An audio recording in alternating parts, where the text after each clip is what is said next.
ये तो पूरा पहले से ही शुरू हो रहा है, एक शतक पूरा हो गया, लेकिन अभी कईयों को कठिन लग रहा है, तो एक बार उसकी रीडिंग कर लेते हैं, किसी को कोई डाउट रहे तो वहीं क्लियर हो जाएगा। तो मतलब कहाँ से शुरू करोगे, 1 से? हाँ। क्यों आंटी?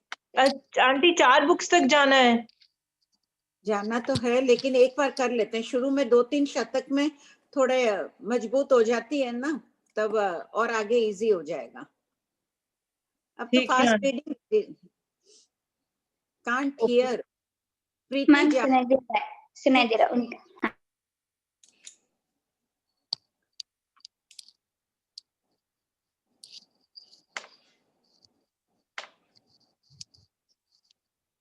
बोल। और भी हैंड रेज है प्रीति। हाँ मैम। कमला जी, जयश्री जी। मैम उनका अनम्यूट नहीं हो पा रहा है। ठीक है।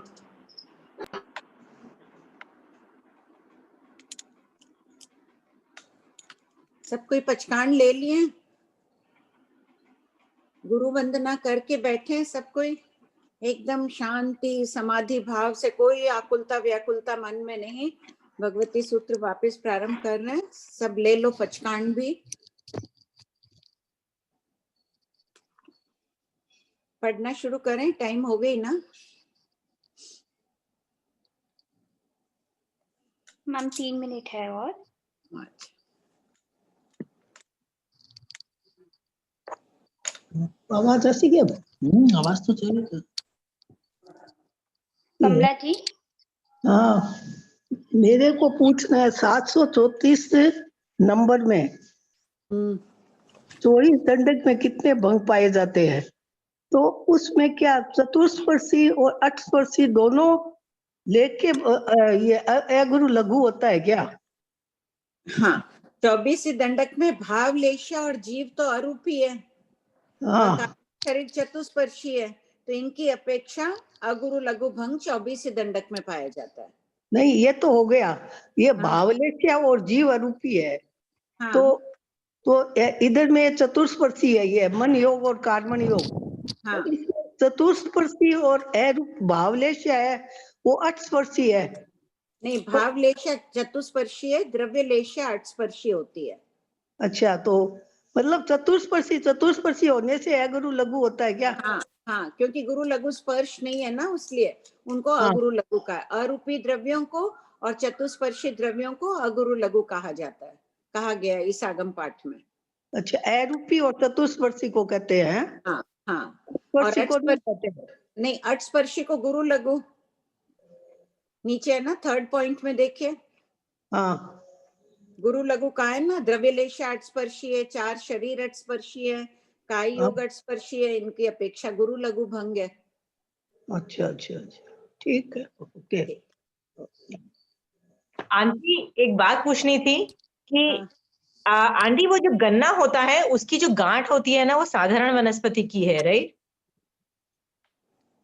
साधारण वनस्पति की नहीं है, प्रत्येक वनस्पति है।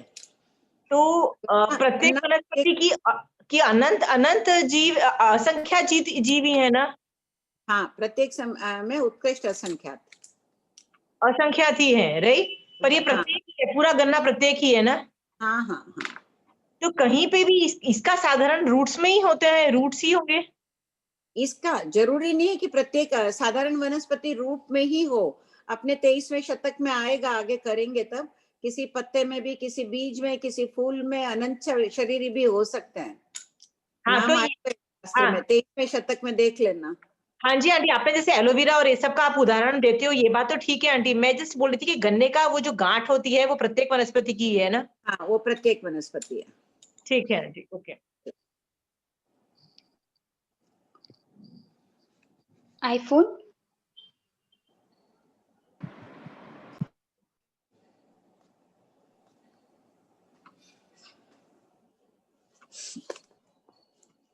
हाँ मैम, टाइम हो गया है, शुरू करिए। आंटी एकदम स्टार्टिंग से शुरू करूं? हाँ, नवकार मंत्र से इसलिए करना है, अपन वापस पढ़ रहे हैं, परसों उस दिन बताया भी था ना कि गौतम स्वामी से बांछने लिए हुए थे, प्रतिदिन 500 बार सिर्फ पुंडरिक कंडरिक अध्ययन करते थे, और कितना ज्ञान विशाल प्रभव में बाल्यावस्था में 500 मुनियों को पढ़ाते थे। इसलिए वापस पढ़ रहे हैं तो सबको ये उत्साह उमंग वही रखना, सीखे हुए ज्ञान की बार बार आवृत्ति करता हुआ जीव बार बार स्वाध्याय करना चाहिए। उससे क्या होता है, स्वाध्याय तप से आत्मा परिशुद्ध होती है, पुरुषार्थ बढ़ता है, बार बार पढ़ने से चित्त एकाग्र होता है। जितनी बार पढ़ोगे कुछ ना कुछ इसमें नया पॉइंट मिलेगा। दोबारा पढ़ रहे हैं अपन सब साथ में, सामूहिक अध्ययन हो रहा है अभी, तो एकदम संवेग भाव पूर्वक पढ़िए इस अध्ययन को। खोलिए। सब कोई ने कितना किया? 4 प्रहर तो भगवान ने साधुओं के लिए निश्चित किया था, अपन तो 1, 2, 3 घंटा पढ़ना है। कौन कौन पढ़ रहे हैं? 5-7 जने तो यस भेज दो। 1 घंटा या 2 घंटा भगवती सूत्र को। अच्छा, यहाँ कांता जी रामपुरिया का आया है, विनीता का आया है, बस 2 का ही है, वंदना जी का आया है। बहुत अच्छी बात है, पढ़िए। श्रीमद् भगवती सूत्र प्रश्नमाला। नमो अरिहंताणं, नमो सिद्धाणं, नमो आयर्याणं, नमो उवज्झायाणं, नमो लोये सव्वसाहुणं, नमो बंभिये लीविये, नमो सुयस्स। श्रीमद् भगवती सूत्र का यह महाप्रभावशाली मंगलाचरण अर्धमागधी भाषा में है।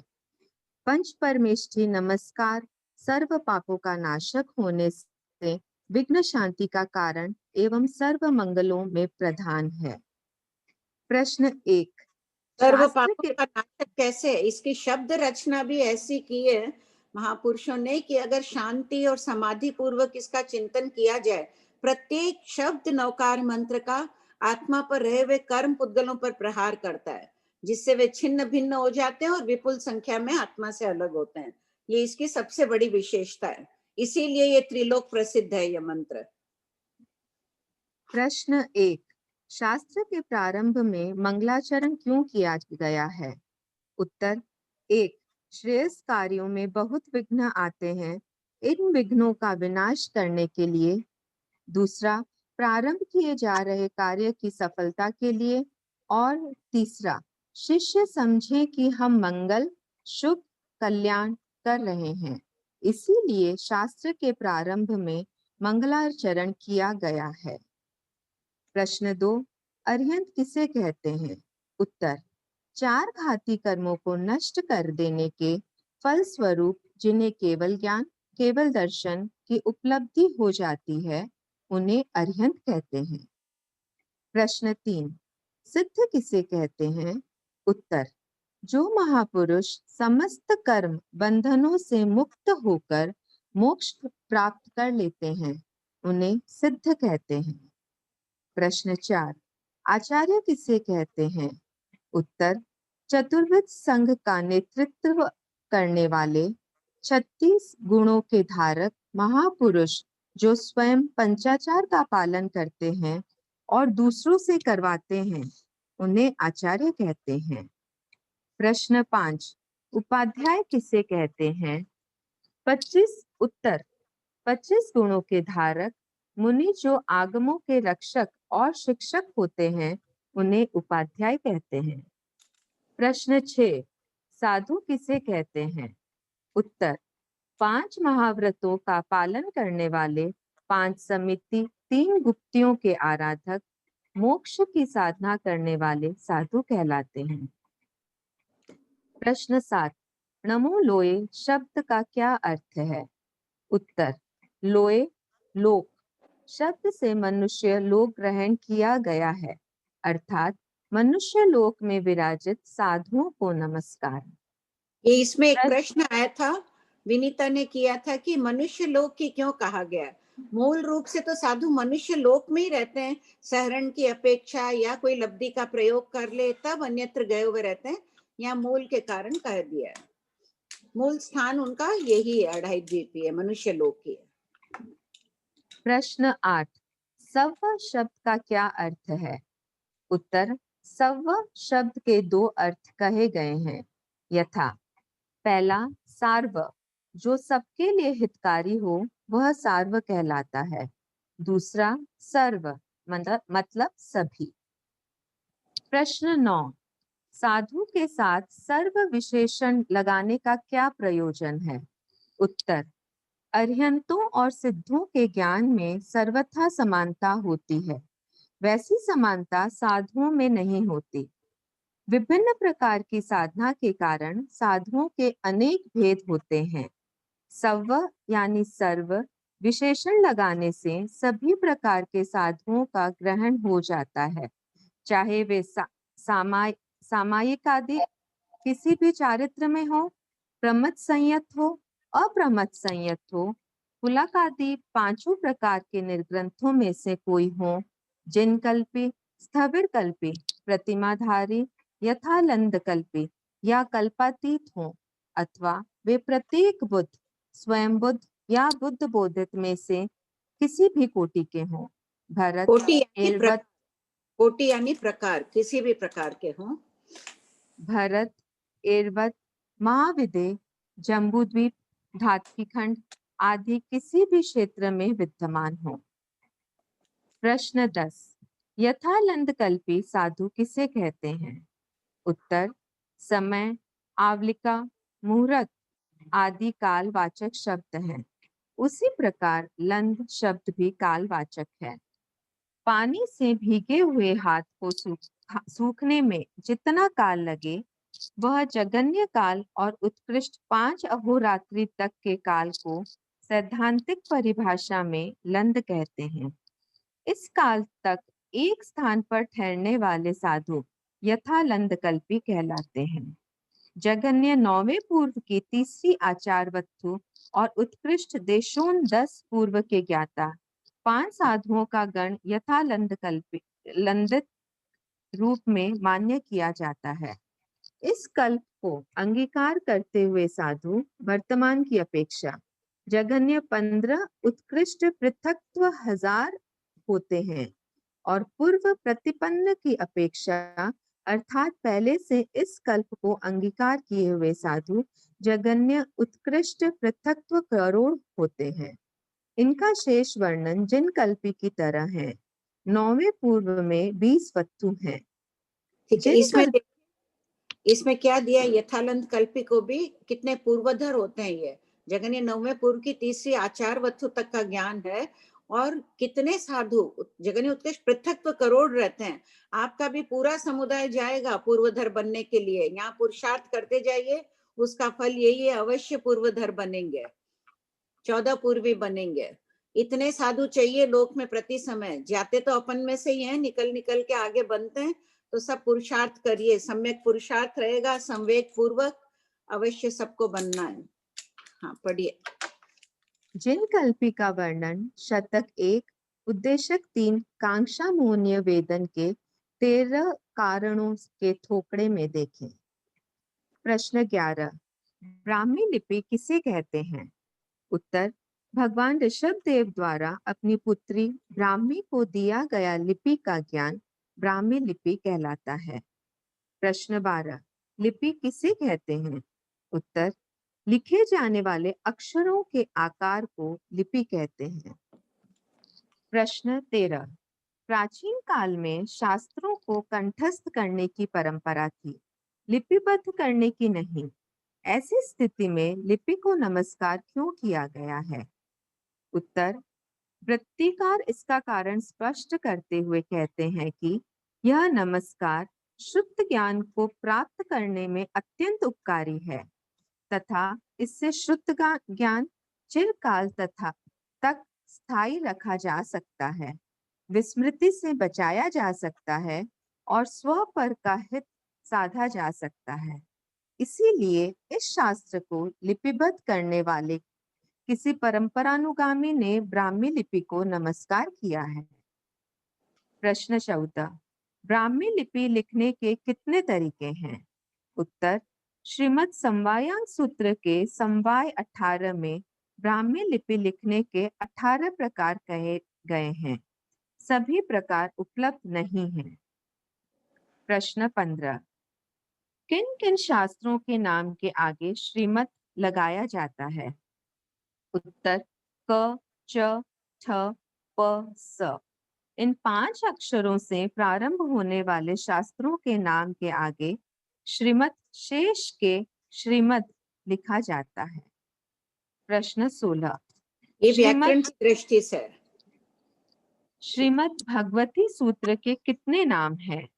उत्तर 1 भगवती सूत्र, 2 पंचमांग, 3 विवाह पणत्ति, हेलो प्रीति, 4 शिव हाँ वो शांति, हैंड रेस हो 2-3 हो जाए तब 5 अपने आप ही खोल देना। नवरंगी। एक में नहीं खोलेंगे, अभी 2 हुआ, 1-2 और आ जाए तब खोल देना आप अपने आप। प्रश्न 17। इसे भगवती सूत्र क्यों कहते हैं? उत्तर भग शब्द का एक अर्थ है ऐश्वर्य, अर्थात ज्ञान, दर्शन, चारित्र रूप ऐश्वर्य संपन्न जीव भगवान कहलाते हैं। भगवान शब्द का स्त्रीलिंग भगवती है। यह विशाल शास्त्र द्रव्यानुयोग के ज्ञान का भंडार है। ज्ञान रूप ऐश्वर्य से युक्त है, इसीलिए इसे भगवती सूत्र कहते हैं। प्रश्न 18। इस सूत्र को पंचमांग क्यों कहते हैं? उत्तर 12 अंग सूत्रों में यह 5वां अंग सूत्र है, इसीलिए इस सूत्र को पंचमांग कहते हैं। प्रश्न 19। इस सूत्र को विवाह पणत्ति क्यों कहते हैं? उत्तर विवाह पणत्ति प्राकृत शब्द है, जिसका संस्कृत रूपांतरण व्याख्या प्रज्ञप्ति होता है, अर्थात जिसमें विस्तार के साथ तत्वों की व्याख्या की गई है। व्याख्या प्रज्ञप्ति स्त्रीलिंग शब्द है, इसीलिए इस शास्त्र को भगवान न कहकर भगवती कहते हैं। प्रश्न 20। इस सूत्र को शिव शांति क्यों कहते हैं? उत्तर यह शिव मोक्ष और शांति को देने वाला है, इसीलिए पूर्व महर्षियों ने इसका नाम शिव शांति रखा है। प्रश्न 21। इस सूत्र को नवरंगी क्यों कहते हैं? उत्तर नए नए प्रश्नोत्तर होने से इसे नवरंगी कहा जाता है। प्रश्न 22। एक बार हैंड रेस है प्रीति। हाँ मैम। सुनील जी। जय जिनेन्द्र भाभी जी। हाँ जय जिनेन्द्र। भाभी जी प्रश्न 9 है, उसमें जैसे प्रत्येक बुद्ध, स्वयं बुद्ध और बुद्ध बोधित का क्या समझना, उनका गुण स्थान किस ढंग से समझेंगे? प्रत्येक बुद्ध स्वयं बुद्ध उसी भाव में मोक्ष जाते हैं, श्रेणी आरोहण कर लें तब तो सब हो नहीं, जाएंगे। मतलब उनको किस समय मानेंगे? उनको साधु की कैटेगरी में लेंगे या अरिहंतों की कैटेगरी में लेंगे? नहीं, साधु बाद में स्वयं बुद्ध सिद्ध भी हो जाते हैं, स्वयं बुद्ध अरिहंत भी। केवली परिषद में क्या होता है, अगर बहुत रहते हैं तीर्थंकर भगवान की मौजूदगी में, ऐसे भी जब उनकी परिषद बैठती है तो अमुक कौन है, ये स्वयं बुद्ध केवली है, ये बुद्ध बोधित है, ये प्रत्येक बुद्ध है, ये यथालंद कल्पी, यानी पूर्व की जानकारी दी जाती है उनसे कि 14 पूर्वी थे, 10 पूर्वी थे, अभी केवल ज्ञानी बन गए हैं। कोई मतलब चार केवल ज्ञानी जानकारी देते हैं भाभी जी? कोई अवधि ज्ञान, मन परिज्ञान स्पर्श करके आए हुए हैं, कोई मति श्रुत से सीधा केवल ज्ञान प्राप्त किए हैं, तो उनका सारा वो बताया जाता है केवली परिषद में। नहीं भाभी जी, मेरा पूछने का मतलब था, जैसे अरिहंत और सिद्धों का ज्ञान सर्वथा समानता होती है, और नीचे आपने जैसे ये किए है ना प्रत्येक बुद्ध बुद्ध बाधित, तो इनको किसके अंतर्गत मानना कि अपन अगर 13वें गुण स्थान में लेंगे तो फिर तो वो हो गए प्रत्येक बुद्ध। इनको पहले 6ठे गुण स्थान से अपन कह सकते हैं प्रत्येक बुद्ध आदि। हाँ, परंतु इनको अपन द्रव्य साधु के रूप में लेंगे या भाव साधु के रूप में लेंगे? भाव साधु, भाव साधु के रूप में लेंगे। हाँ हाँ हाँ, ये चीज समझनी थी। और एक जो है प्रश्न 10वें में यथालंद कल्पित साधु, पानी से भीगे हाथ संबंधी जो 5 अहोरात्रि वाला जो आपने बताया, उसमें अपने को किस ढंग से समझना कि यथालंद कल्पित साधु किसी स्थान पर रुकने के लिए गए और उस स्थान की गवेषणा और उस स्थान में को समझने में जगह इतना काल लगता है, ये समझना चाहिए? बस नहीं, गोचरी पानी तो ले लेंगे, वो उस काल में नहीं आएगा विहार करते हुए किसी गांव में, लेकिन अगर उनको रुकना है विहार करते हुए या कहीं आते जाते बिना प्रयोजन, तो उतना ही काल रुकेंगे। सिर्फ मतलब जगह भीख से भिक्खी सूख जाती है उतने ही काल तक रहेंगे, या मतलब 5 जगह। हाँ ठीक है। और भाभी जी, जैसे ऐसे साधुओं का जो कल्प अपन साधु के लिए बोलते हैं ना कि 9 कल्प होता है और साधुओं के लिए 5 कल्प मानते हैं अपन, तो ऐसे साधुओं को कल्प कितना गिनेंगे अपन? 5 कल्प नहीं, साध्वियों के लिए भी 9 कल्पी विहार है। साधुओं के, हाँ नहीं, साधुओं के लिए 9, और तो इनका कल्प कितना मानेंगे? जैसे 5 अहोरात्रि है तो हाँ। 5 365 से 5 का डिवाइड नहीं, करके 70। इनका कल्प अलग हो गया ना, 5 दिन के हिसाब से गिन लो, लेकिन हाँ, तो चातुर्मास 73 में ये कल्प। भी एक स्थान में रहते हैं। तो 8 महीने से आप कैलकुलेट करके बता दीजिए, 5 दिन से 8 महीने अच्छा, के दिन को 5 दिन से डिवाइड करके बता मतलब दीजिए। उस ढंग से बढ़ जाएगा ना इनका कल्प। हाँ हाँ हाँ, बिल्कुल ये बढ़ चीज जाए। समझ कल्प ही गया अलग था। है ना, वो स्थविर कल्पी की मर्यादा है, 9 कल्पी विहार। ये ठीक है। कल्प अलग है जिन कल्पी का इनका। ठीक है, कृपा करें। श्रेया जी। जय जिनेन्द्र साहब, हाँ, ये जय जिनेन्द्र। यथालंत कल्पी जो है कल्प सूत्र में आया है कि 5 अहोरात्रि का, तो एक हफ्ते की एक रात्रि बताई संडे टू संडे की, तो उस तरीके से मानेंगे या एक हाँ। रात्रि को एक अहोरात्रि? उसी तरीके से मानी गई है। ठीक कह रहे हैं यानी आप, मुझे भी कि ध्यान दिया। यानी कि जो 5 अहोरात्रि की यानी कि 35 हो गए डेज। 35 डेज हो गए, वो ऐसा ही टीकाकार कह रहे हैं दशाश्रुत स्कंद सूत्र के में, लेकिन निरुक्ति आदि में यही खाली शब्द मिल रहा है 5 अहोरात्रि। नहीं, आप कह एक्चुअली रहे मैं हैं वो भी सही है। कल्प सूत्र में पढ़ा था यथालंत कल्पी 5 अहोरात्रि, और उनका बताया संडे टू संडे या मंडे टू मंडे, हाँ, तो एक उस अपेक्षा से एक हफ्ते का एक अहोरात्रि बोला था। ये एक बार है ना, पूछना पड़ेगा गुरुदेव को कि क्या मत मान रहे हैं। 2 मिल रहे हैं खाली, कहीं स्थानों में तो सिर्फ 5 अहोरात्रि मिल रहा है, लेकिन आप कह रहे हैं वो भी ठीक है, मिल रहा है। कभी कल्प पूछे। सूत्र में पढ़ा था अभी, तो कल्प सूत्र में ऐसा आया था। हाँ हाँ, ठीक कह रहे हैं। पता करना पड़ेगा कि क्या ले रहे हैं इसकी मान्यता, कोई मतांतर है या क्या है। बहुत अच्छा प्रश्न है, मेरा भी ध्यान नहीं गया वापस ये, लेकिन ठीक बात है, पूछवा लेंगे गुरुदेव को। हाँ, एक चीज और थी साहब कि ये जो पृथक करोड़ होते हैं, तो ये अभी वर्तमान में भरतर ऐरावत में तो नहीं मिलेंगे? महाविद्य क्षेत्र में। हाँ, महाविद्य क्षेत्र की अपेक्षा से ही होंगे ये। हाँ हाँ हाँ, या तो वो यहाँ तो अभी है ही नहीं, कोई पूर्वधरी नहीं है। हाँ, तो जो तीर्थंकर यहाँ होते हैं उस टाइम का यहाँ बाकी महाविद्य क्षेत्र की अपेक्षा से ही रहा होगा। महाविद्य क्षेत्र में तो सभी रहते हैं, केवली तो हमेशा रहते ही है, तीर्थंकर न भी हो तो। हाँ हाँ, ठीक है साहब, जय जिनेन्द्र। अच्छा, ऐसे ही पढ़ते रहिए, हमें भी बताते रहिएगा, कुछ ध्यान आए वो। आपकी कृपा से। कहाँ से? जयपुर से बोल रहे हैं? हाँ, मैं जयपुर से बोल रही हूँ, श्रेया सिंह जी। आप एक दिन पढ़े थे ना? नहीं, मेरा पढ़ने का था, फिर मेरे फादर इन लॉ एक्सपायर हो गए, तो फिर मैंने एक्सटेंड किया था। अगर आप बोलो तो नेक्स्ट मंडे मैं पढ़ लूंगी। ठीक है, आप पढ़ लीजिएगा next Monday. Okay sir. Okay sir. Mayank ji. जी जय जिनेन्द्र मैम। मैम प्रश्न नंबर 9 में 5 निग्रंथों का वर्णन किया गया है मैम। मैं फर्स्ट टाइम पढ़ रहा हूँ, तो मैम क्या प्लीज आप शॉर्ट में थोड़ा समझा सकते हैं? 5 निर्ग्रंथ का विस्तार से वर्णन 25वें शतक में करेंगे, अभी इतना ही रहने दीजिए। भगवती सूत्र के 25वें शतक में ये विस्तार से वर्णन आ जाएगा। भिन्न भिन्न प्रकार के जो साधु होते हैं, पुल्लाक लब्धि वाले, कल्पातीत, लंबा विषय हो जाएगा। अभी क्रम से ही चलते हैं, ठीक है? ओके, और आपको पहले धन्यवाद जानना हो मैम। 25वां शतक आप देख लीजिएगा ना, अगर किताब हो तो 25वें शतक में देख लीजिए। जी मैम। ठीक है, बोलो प्रियंका प्रियंका। जी। जय जिनेन्द्र आंटी। जय जिनेन्द्र। आंटी, ये प्रश्न नंबर 9 में जो कल्पातीत साधुओं का है, वो हाँ। अभी जो साधु विराजमान है वो तो कल्प वाले हैं ना, उनके तो कल्प मर्यादा है। नहीं, कल्पातीत नहीं, जिनको केवल अभी ज्ञान हो कल्पातीत जाए। नहीं है? नहीं, अभी यहाँ नहीं है, महाविद्य क्षेत्र में अभी। अच्छा, तो कल्पातीत साधुओं के लिए कोई कल्प मर्यादा नहीं होती? कोई कल्प मर्यादा नहीं है, लेकिन वो साधुओं का जैसा आचार होता है वैसा ही पालन करते हैं।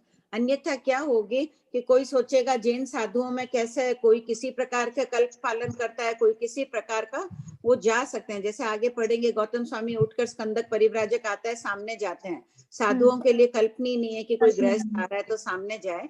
अब वो आगम व्यवहारी थे, वो कल्पातीत नहीं थे उस समय। अब आगम व्यवहारी पूर्वधर है, उन्होंने अपने ज्ञान में जो भी देख कर किया, तो वो दोष का कारण नहीं बना उनका कल्पातीत के। लेकिन वो नियम वही, जैसे भगवान महावीर स्वामी भी है, पूरी साधुचर्या का पालन करते थे। नहीं तो लोग सोचते हैं कि इनके तीर्थंकर अलग काम करते हैं, बात मर्यादा रखते हैं, अन्य अलग मर्यादाएं करते हैं, वैसा नहीं करते हैं। कोई अपवाद मार्ग हो। कल्पातीत साधुओं के लिए कोई प्रायश्चित का विधान भी नहीं होगा? नहीं, बस वो उनके हिसाब से चलते हैं, हाँ, वो दोष उनके लगाते ही नहीं, ज्ञान में वो जो दोष उनको समझ में आता है उतना। वो लेकिन दोष लगाते ही नहीं है, एकदम साधुचर्या का ही पालन करते हैं वो, क्योंकि साधुचर्या के पालन से ही, उसी मर्यादा से ही वो संपूर्ण अहिंसा की आराधना कर सकते हैं।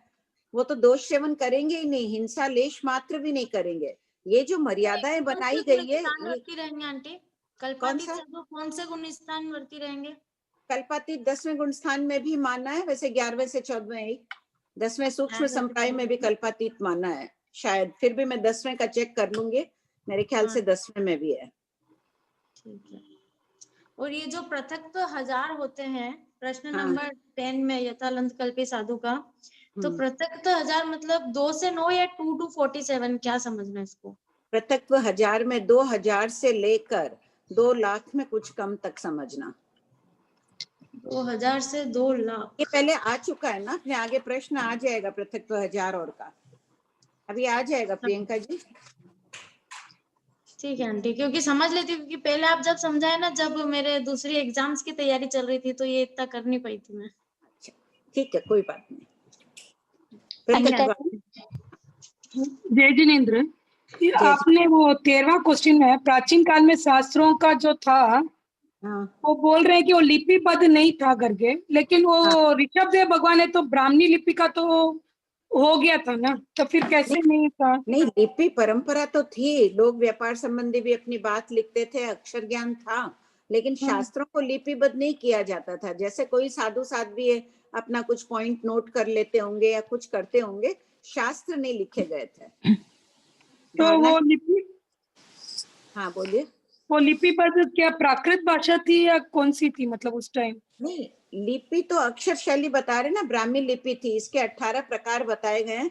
अर्धमागधी भाषा भी लिपि इसके अंदर, हिंदी को भी, देवनागरी को भी माना जा रहा है, ब्राह्मी लिपि के नजदीक की भाषा ही मानी जा रही है, और विस्तृत वर्णन अपने पास नहीं है इससे अधिक। तो उस टाइम वो आकार थे बोल रहे हैं आप? हाँ हाँ, अक्षर थे। अच्छा, बस वो मतलब लिखने में नहीं हो पाया, शास्त्र नहीं लिखते थे। ओके। शास्त्र साधु आपस में एक दूसरे को याद करा देते थे, वही चला आता था, श्रुति परंपरा से चला आ रहा था, सुन सुन के याद कर लेते थे। भाभी जी प्रणाम। हाँ बोलो विनीता। मैं बोल रही हूँ, ये कल्पातीत में अपने तीर्थंकर को नहीं इंक्लूड करेंगे क्या? तीर्थंकर तो है ही, अन्य हाँ, भी होते हैं। अच्छा, तीर्थंकर है और अन्य भी होते हैं। अन्य भी 11वें गुण स्थान वाले निर्ग्रंथ आदि सब कल्पातीत में आ जाते हैं। ठीक है भाभी जी। हाँ पढ़िए। प्रश्न 22, क्रिया की अपेक्षा श्रीमद् भगवती सूत्र पढ़ने का क्या फल है? उत्तर, क्रिया की अपेक्षा श्रीमद् भगवती सूत्र पढ़ने वाला भगवती का जैसा स्वरूप कहा है, उसी स्वरूप वाला साक्षात मूर्तिमान भगवती बन जाता है। कौन सा तत्व? आवाज नहीं आ रही है सबको, या तो आपके सबको बनना है साक्षात भगवती रूप। कौन सा तत्व पदार्थ है, ज्ञेय, उपादेय है, इसकी व्याख्या उसके आचरण से ही स्पष्ट होने लग जाती है। प्रश्न 23, ज्ञान की अपेक्षा श्रीमद् भगवती सूत्र पढ़ने का क्या फल है? उत्तर, ज्ञान की अपेक्षा श्रीमद् भगवती सूत्र में जैसी तत्व की व्याख्या है, उसका वह ज्ञाता और विज्ञाता बन जाता है, और भगवती सूत्र के समान तत्व की व्याख्या करने में समर्थ, अति समर्थ बन जाता है। प्रश्न 24, तो एक मिनट, 10वें गुण स्थान वाले भी कल्पातीत होते हैं, क्योंकि सूक्ष्म कषाय का उदय है, इसलिए ठीक है 10वें गुण स्थान वाला। सुनील जी आपने पूछा था ना, 10 से 14वें गुण स्थान वाले कल्पातीत होते हैं। प्रश्न 24, श्रीमद् भगवती सूत्र में कितने प्रश्नोत्तर हैं? उत्तर, श्रीमद् भगवती सूत्र में 36,000 प्रश्न के उत्तर हैं। प्रश्न 25, भगवान महावीर से इतने प्रश्न किसने किए? उत्तर, भगवान महावीर स्वामी से अनेक साधु, साध्वियों, श्रावक, श्राविकाओं, देवताओं, अन्य तीर्थिकों और तापसों ने प्रश्न किए, किंतु सर्वाधिक प्रश्न गौतम स्वामी ने किए। प्रश्न 26। क्या वर्तमान में सभी शतक प्रश्नोत्तर उपलब्ध हैं? उत्तर नहीं, उपलब्ध नहीं है, क्योंकि श्रीमद् भगवती सूत्र में 101 शतक थे। प्रश्न 27। शतक 100 उद्देश्य से अधिक कर लो, जिनके पास किताबें हैं ना, 100 से अधिक कर लो उसको। 100 से नंदी सूत्र में मिला है, 100 से अधिक शतक लिखो, हो सकता है 101 से अधिक भी हो। प्रश्न 27। शतक उद्देशक आदि किसे कहते हैं? उत्तर अध्ययन के विभाग को शतक, पद, वत्थु, वक्षस्कार, प्रतिपत्ति आदि कहते हैं और उपविभाग को उद्देशक, चूल वत्थु आदि कहते हैं। प्रश्न 28। इसमें देखिए भगवती प्रमाण सूत्र में सहित शतक, बताइए। भगवती सूत्र में शतक शब्द है, प्रज्ञापना सूत्र में पद है, इसमें पूर्वों के ज्ञान में वत्थु है, जम्बूद्वीप प्रज्ञप्ति में वक्षस्कार है, जीवाभिगम में जीवाभिगम में प्रतिपत्ति। अब है तो अध्ययन के विभाग, भिन्न भिन्न शब्दों का प्रयोग किया गया है। प्रश्न 28।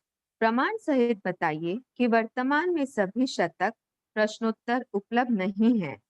उत्तर श्रीमद् समवायांग सूत्र के समवाय 81 में 81 महायुग्म शतक बताए हैं, जबकि वर्तमान में 6 महायुग्म शतक 35 से 40 ही उपलब्ध है। इस शास्त्रवाणी से प्रमाणित होता है कि सभी शतक प्रश्नोत्तर उपलब्ध नहीं है। प्रश्न 29। कौन से साधुओं ने भगवान महावीर से प्रश्न किए? उत्तर इंद्रभूति जी, गौतम स्वामी, अग्निभूति जी, वायुभूति जी आदि गंधर्वों ने रोहा अनगार, सिंह मुनि, नारद पुत्र जी, सर्वानुभूति जी, सुनक्षत्र जी, मंडित पुत्र जी आदि अनेक साधुओं ने भगवान महावीर से प्रश्न किए। प्रश्न 30। कौन सी साधुओं ने भगवान महावीर से प्रश्न किए? उत्तर आर्या चंदनबाला, आर्या देवानंदा आदि ने भगवान से प्रश्न किए। प्रश्न 31। कौन से श्रावकों ने भगवान महावीर से प्रश्न किए? उत्तर शंख, पोखली, चेडा राजा, श्रेणिक राजा, अभिजय कुमार, सुदर्शन श्रावक, कोणिक राजा, तुंगिया नगरी के श्रावक, आलंबिया नगरी के श्रावक आदि ने भगवान से प्रश्न किए। प्रश्न 32। कौन सी श्राविकाओं ने भगवान महावीर से प्रश्न किए? उत्तर रेवती, चेलना, जयंतीबाई, धारिणी आदि श्राविकाओं ने भगवान महावीर से प्रश्न किए। प्रश्न 33। कौन से अन्य तीर्थिकों ने भगवान महावीर से प्रश्न किए? उत्तर अग्नि वैश्यायन, कालोदाई, शैलोदाई, शैवालोदाई, शंखपालक, हलाहला, शिवराज, सोमिल ब्राह्मण आदि अन्य तीर्थिकों ने भगवान से प्रश्न पूछे। प्रश्न 34। श्रीमद् भगवती सूत्र की वाचना कितने दिनों में दी जाती है? श्रीमद् भगवती सूत्र की वाचना 67 दिनों में दी जाती है। देखो प्रश्न अपन तो ये 35। पहले लेने शतक, वाले एक मिनट, पहले शतक को ही अपन पढ़ चुके हैं, बार बार पढ़ रहे हैं। और प्राचीन काल में साधुओं की बुद्धि कितनी कुशाग्र होती थी, 67 दिनों में पूरे भगवती सूत्र की वो बांछनी ले लेते थे अपने गुरु से पढ़ने के लिए, और वो भी मत्ती में, कोई किताबें नहीं थे। बांछनी वो बोल देते थे, वो याद कर लेते, फिर आगे और दे दिया जाता था। क्षोभम बढ़ाने से प्रश्न 35। घटाने वाचना से लेने हाँ पढ़िए। वाचना लेने वाले कौन सा तप करते हैं? उत्तर वाचना लेने वाले आयम्बलादि तप करते हैं। प्रश्न 36। श्रीमद् भगवती सूत्र को स्तोक थोकड़ों के रूप में क्यों दिया है? उत्तर श्रीमद् भगवती सूत्र का विषय गहन है। यह गहन विषय सरलता से कंठस्थ हो जाए और समझ में आ जाए, इस उद्देश्य से पूर्वाचार्यों ने इस शास्त्र को थोकड़ों के रूप में संकलित करके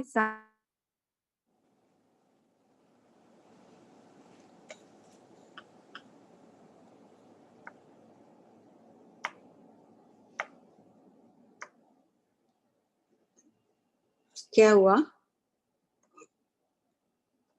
मैम कनेक्ट हो रहा है, 1 मिनट।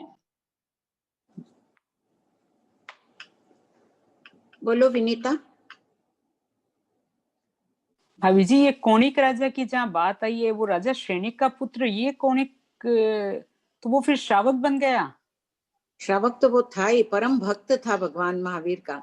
प्रतिदिन फिर- जब तक के गुप्तचर आके उसको भगवान महावीर के समाचार नहीं देते थे तब तक वो मंजन नहीं करता था। और उसी ने विनाश काले विपरीत बुद्धि, भगवान महावीर ने कहा 13वां चक्रवर्ती नहीं होता है, फिर भी अपने अहम के कारण 13वां चक्रवर्ती बनने गए और मारे गए थे। नहीं तो वही तो अपने राजा श्रेणिक को कोड़े मारता, वो करता, ये वही श्रावक होके फिर ये कैसे श्रावक मानेंगे? बस श्रावकपना बाद में आया होगा। हाँ, पिताजी वो के प्रताप से। ठीक। वंदना जी। हाँ आंटी, ये जो सौमिल ब्राह्मण आया था वो तो वो नेमिनाथ भगवान के उस समय नहीं था क्या? वही वाला था क्या जो भगवान महावीर स्वामी से पूछ रहे हैं? नहीं, वो अलग था। भगवान महावीर के समय भी सौमिल ब्राह्मण आया था, पार्श्वनाथ भगवान से भी पूछने आया था। और ये सेम प्रश्न जो सौमिल ब्राह्मण ने पूछे थे वो उनको अरिष्णेमी भगवान को भी शायद किसी ने एक ने पूछा था। क्या नाम है उसका? थावच्छा पुत्र के गुरु ने पूछे थे। होता है ना, अपन भी अभी जो बात कर रहे हैं, जिस ढंग से बैठे हैं, जो कुछ कर रहे हैं, इतने अनादिकाल पहले, बहुत वर्षों पहले किसी ने भी यही प्रश्न पूछे होंगे, कोई इसी ढंग से बैठ के पढ़े होंगे। नहीं तो ये सौमिल ब्राह्मण अलग है क्या? वो अलग था क्या? वो अलग था। पार्श्वनाथ भगवान से जिसने पूछे वो वाणारसी का था। अच्छा ठीक है। तो क्या क्वेश्चन पूछा था? हैंड रेज है ना 3 इसलिए। आंटी एक सवाल पूछना था कि मेरे को भी ये डाउट होता है, कोनिक का पूरी लाइफ देखो तो लगता नहीं है सम्यक दर्शन होगा। यदि श्रावक भी रहे होंगे तो क्या मिथ्या दृष्टि रहे होंगे? आई मीन आप आंटी सम्यक दर्शन वाले किस तरह के मतलब कहीं तो एक वही स्टोरी है जिसके अंदर मैच नहीं खा रहा है। आप देखिए महावीर स्वामी भगवान बोल रहे हैं कि 12 चक्रवर्ती होते हैं, नहीं 13th भी होगा, मैं हूं। I mean what kind of an attitude is this? पड़ीवाई भी तो हो सकता है ना, पहले नहीं हुआ हो, श्रावकपना आया हो, या अविरत सम्यक दृष्टि भी हुआ और पड़ीवाई हो गया। यानी हम श्रावक सिर्फ द्रव्य से मान रहे हैं, निश्चय ने इससे शायद मिथ्यात्व का उदय भी होगा। द्रव्य से अपन क्यों कहें? कोणिक राजा का इतना विस्तार से वर्णन है उबाई सूत्र में, तो मिथ्या दृष्टि के नहीं, वो सम्यक दृष्टि हो गए थे, पड़ीवाई हो गए होंगे ना। भगवान की आज्ञा का उल्लंघन किए अहम के कारण, उनका घमंड आड़े आ गया, उनके निमित्त मिला घमंड। पर जैसे अभी विनीता भाभी, सबको डाउट होता है जब कोड़े मार रहा है, कोई उल्टे सीधे कर रहा है, हर चीज में उल्टा ही सोच रहा है। आंटी सम्यक दर्शन का मतलब होता है सही तरीके से देखना भी। मैं ये कह रही हूँ कि उस वक्त उसमें सम्यक दर्शन न हो, बाद में आ गया होगा। बाद में वो पश्चाताप कर रहा है ना, श्रेणिक राजा जब जहर ले लेते हैं उसके बाद कितना पश्चाताप किया था। वो राजगृह छोड़कर ही चला गया कि मैं यहाँ रह ही नहीं सकता हूँ, का मैंने इतने पाप कर्म किए हैं, अपने पिता को मारा है।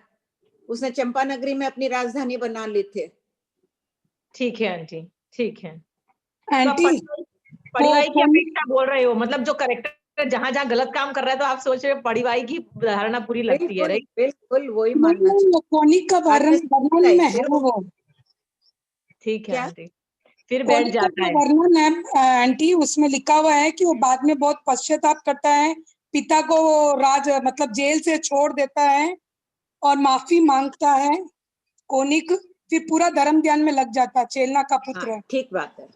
पिता को छोड़ता नहीं है, पिता तो मर जाते हैं अपने आप ही जहर लेके, लेकिन बहुत पश्चाताप करता है। फिर मंत्रियों ने राजधानी बदल दी, उसने कहा मैं रह ही नहीं सकता हूँ राजगृह में। भिक्षु देवदत्त के कहने पे भाग जाता है वो, फिर वापस वो धर्म ज्ञान में आ जाता है वापस वो। हाँ ठीक बात है, पढ़िए प्रश्न 36। और डाउट्स है? हाँ बाबा जी, कल्प किसे कहते हैं? कल्प यानी मर्यादा, जो समाचारी होती है साधु साध्वियों की, उसे कल्प कहते हैं। तो कल्प अनेक प्रकार के होते हैं। जिन कल्पी होते हैं उनकी मर्यादाएं अलग होती है, परिहार विशुद्ध चारित्र अंगीकार करते हैं उनकी अलग। स्थविर कल्पी, अपन अभी जिन साधु साध्वियों को देखते हैं वो स्थविर कल्पी साधु है, अभी है नहीं बाकी कल्प वाले कोई भी। तो ये हर क्या- काल में अलग अलग होता है क्या? जिससे ज्ञानशील तप आदि की प्रभावना हो और उसके भी घातक दोषों का नाश हो, उसे कल्प कहते हैं। इन मर्यादाएं एक वरदान होती है। अपन भी अपनी मर्यादा में रहे, सीमा में रहे, मर्यादा यानी सीमा में रहे, जो श्रावकाचार बताया गया पालन करें, तो उससे बड़ा कोई वरदान हो सकता है? हो ये सकता है? हर काल में अलग अलग होते हैं क्या कल्प? नहीं, एक ही कल्प होते हैं। खाली वो कल्प आगे उसमें अभी तो बहुत देरी से आएगा, वही 25वें में आएगा। जैसे कुछ एक बातों में अंतर रहता है। 5 महाव्रत है, अभी पहले और अंतिम तीर्थंकर के समय 22 के 4 महाव्रत थे। वो कोई भी रंग के कपड़े पहनते थे। पहले अंतिम तीर्थंकर के साधु सफेद वस्त्र के पहनते हैं। ये सब कुछ बातों में अंतर है। वो सिर्फ मनुष्यों की प्रकृति अलग होती है। वो भद्रिक थे तो छोटी सी बात में समझ जाते थे, इसलिए थोड़ा थोड़ा कल्प अलग बताया। हाँ प्रणाम आंटी। हाँ आंटी, अन्य तीर्थिकों का क्या? जो जैन धर्म को नहीं मान रहे, दूसरे मतावलंबी।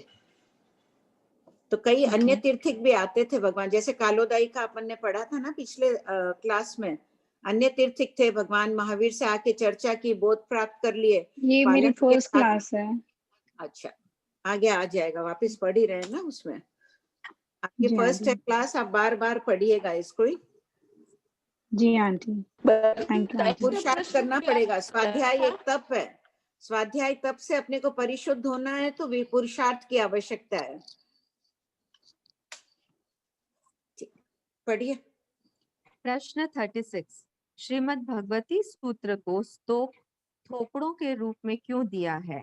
श्रीमद् भगवती सूत्र का विषय गहन है। यह गहन विषय सरलता से कंठस्थ हो जाए और समझ में आ जाए, इस उद्देश्य से पूर्वाचार्यों ने इस शास्त्र को थोपड़ों के रूप में संकलित करके गागर में भर दिया है। प्रश्न 37। स्तोक शब्द का क्या आशय है? उत्तर, स्तोक प्रपुंज कम आगम विस्तृत रूप में है, इसीलिए सर्वसाधारण के लिए इसे भली भांति समझना कठिन है। अतः पूर्वाचार्यों ने इसको सरल करके थोकड़े रूप, स्तोक रूप में जन साधारण के लिए सुलभ्य बनाया है। प्रश्न 38। श्रीमद् भगवती सूत्र में कौन कौन से विषयों का वर्णन है? उत्तर, इस सूत्र में 6 द्रव्य, 7 नय, 4 निष्पेक्ष, सप्तभंग, कार्य कारण भाव, द्रव्य गुण पर्याय, खगोल, भूगोल, प्राणी शास्त्र, द्रव्य, क्षेत्र, काल, भाव से वस्तु का वर्णन, देवलोक, विमान, नरक, नरकावास, 5 महाव्रत आदि अनेक विषयों का वर्णन है। प्रश्न 39। श्री गौतम स्वामी शुद्ध केवली 14 पूर्वी थे, फिर भी उन्होंने भगवान महावीर से इतने प्रश्न क्यों किए?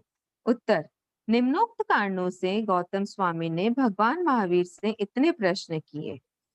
1. सूत्र रचना का क्रम गुरु शिष्य के प्रश्नोत्तर से भी होता है। दूसरा, शिष्यों को अपने वचन में प्रतीति कराने के लिए। तीसरा, अनजान लोगों को बोध देने के लिए। चौथा, अपने ज्ञान में निश्चयता लाने के लिए, क्योंकि वह छद्मस्त ही कैसा जिसके ज्ञान में कुछ कमी न हो। प्रश्न 40। प्रस्तुत शास्त्र का वर्णन किससे किया?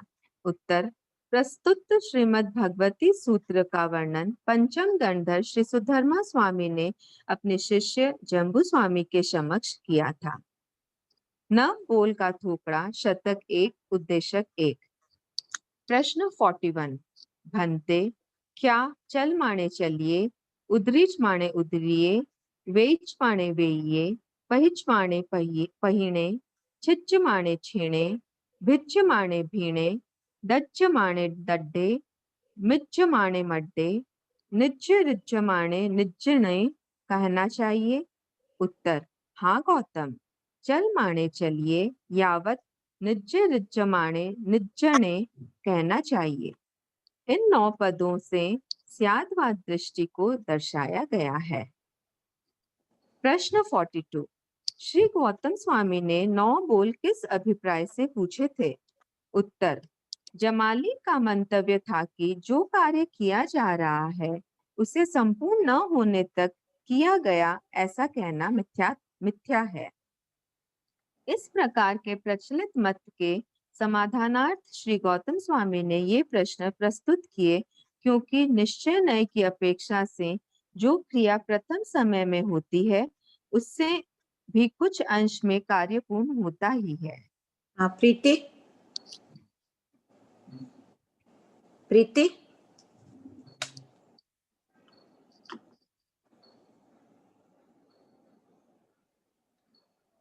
प्रीति हैंड रेस है।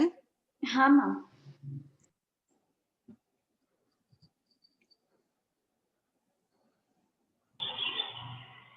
हेलो, हाँ बोलिए। जय जिनेन्द्र आंटी। आंटी 14 पूर्वों का ज्ञान और केवल ज्ञान में बहुत डिफरेंस है क्या? हाँ बहुत फर्क है। ये श्रुत ज्ञान है, वो केवल ज्ञान भिन्न है। 5 ज्ञान है ना। हाँ, अंतर है इसमें। तो 14 पूर्व ज्ञान जिसको होता है उसको 100% केवल ज्ञान होगा ही। उस भाव में न भी हो, बाद में अवश्य होता है। तो 14 पूर्व का ज्ञान एक बार हो जाता है तो वो व्यक्ति काल भी कर सकता है। हाँ, 14 पूर्व का ज्ञान जीव को उत्कृष्ट 4 बार हो सकता है। अच्छा, तो एक बार होने के बाद 100% केवल ज्ञान पक्का होगा ही। हाँ हाँ, अपने को भी श्रुत ज्ञान हो गया है, सम्यक दृष्टि हो गए तो 100% केवल ज्ञान होगा अपने को भी। सम्यक दृष्टि को सुरक्षित रखो, संवेग भाव रखते रहो, बहुत जल्दी हो जाएगा केवल ज्ञान। तो जब केवल ज्ञान होना जरूरी है तो 14 पूर्व का ज्ञान होना जरूरी है? नहीं, जरूरी नहीं है। थोड़े से ज्ञान से भी मपान समिति दिन गुप्ती का ज्ञान हो जाए तब भी केवल ज्ञानी बन सकते हैं। हाँ, थैंक यू आंटी। जय जिनेन्द्र भाभी जी। हाँ बोलिए सुनील जी। भाभी जी, एक डाउट थोड़ा क्लियर करवाना था। ये चल माड़ी चलिए सिद्धांत के अनुसार भवी जीव ने चलना शुरू कर दिया को उस जीव के संसार परिभ्रमण में किस अवस्था से समझना चाहिए? पात्रता होने की अपेक्षा वो भवी है।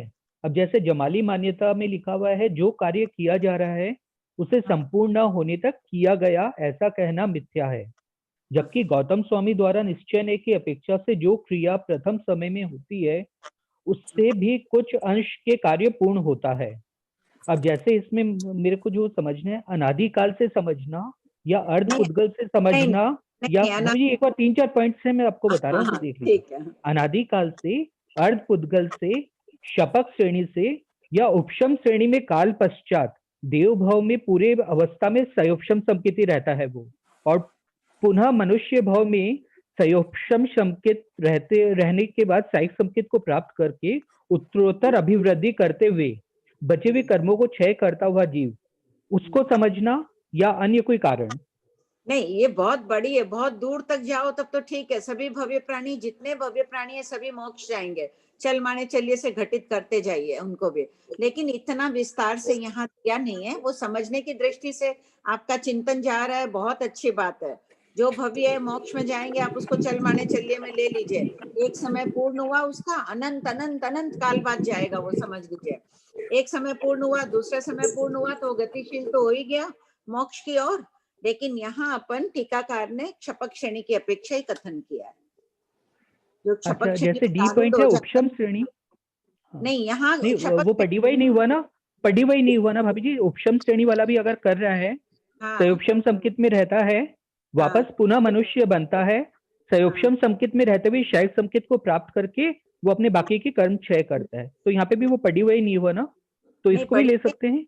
नहीं ले, आप चिंतन पीछे से ही करते जाइए। जो अभी कृष्ण पाक्षिक रूप में भवी है उनसे ही चिंतन शुरू कर दो। ये तो अपनी चिंतन की पराकाष्ठा को प्राप्त करना है, लेकिन यहाँ सिर्फ क्षपक श्रेणी की अपेक्षा ही बताया गया है।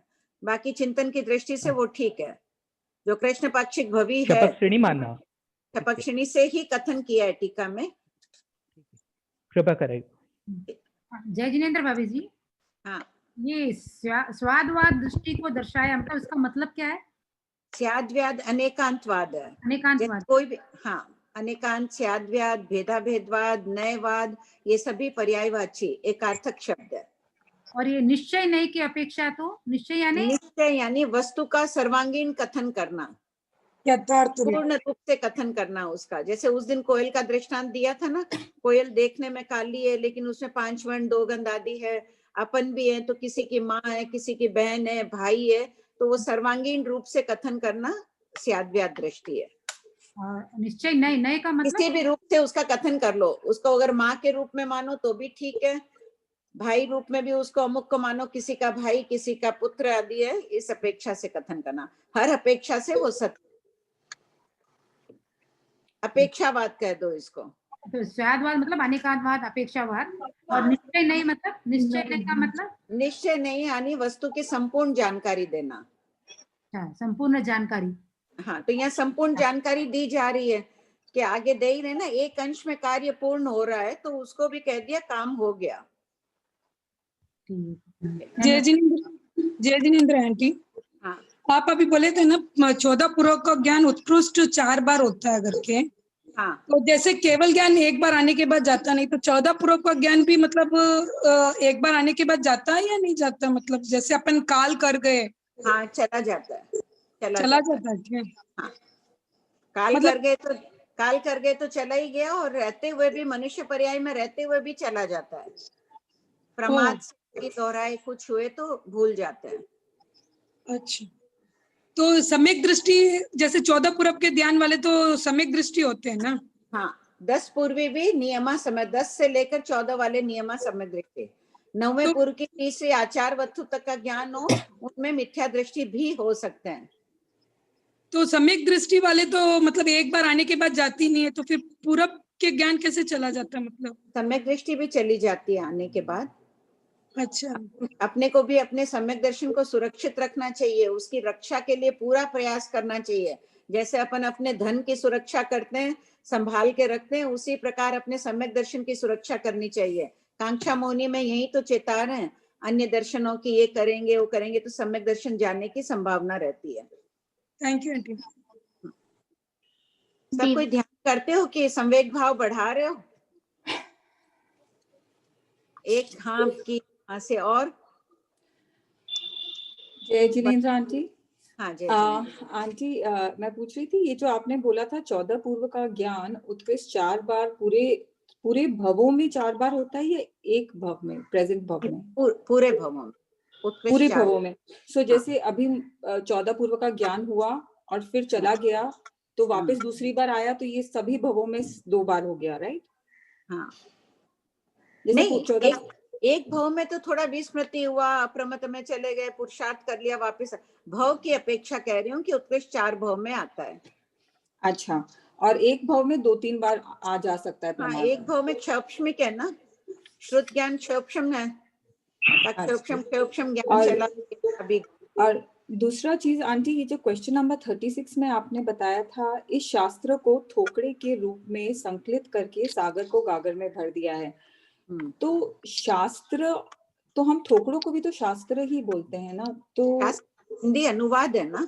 अब गम्मक का थोकड़ा है, शास्त्र में देखो कितना विस्तार से वर्णन है, कितना बड़ा है, और थोकड़े रूप में कर दिया गया, छोटा सी हो गया वो थोकड़ा। तो नवबोल का थोकड़ा कितना छोटा है।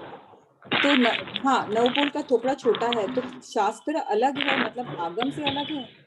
नहीं, आगम से आगम संक्षिप्त कर दिया। आगम में तो अपने थोकड़े ही है ना? है आगम में तो थोकड़े ही है ना? आगम में तो थोकड़ो रूप में है ना उद्देश्य, ये जितने भी शतक उद्देश्य के थोकड़ो रूप में आ गए।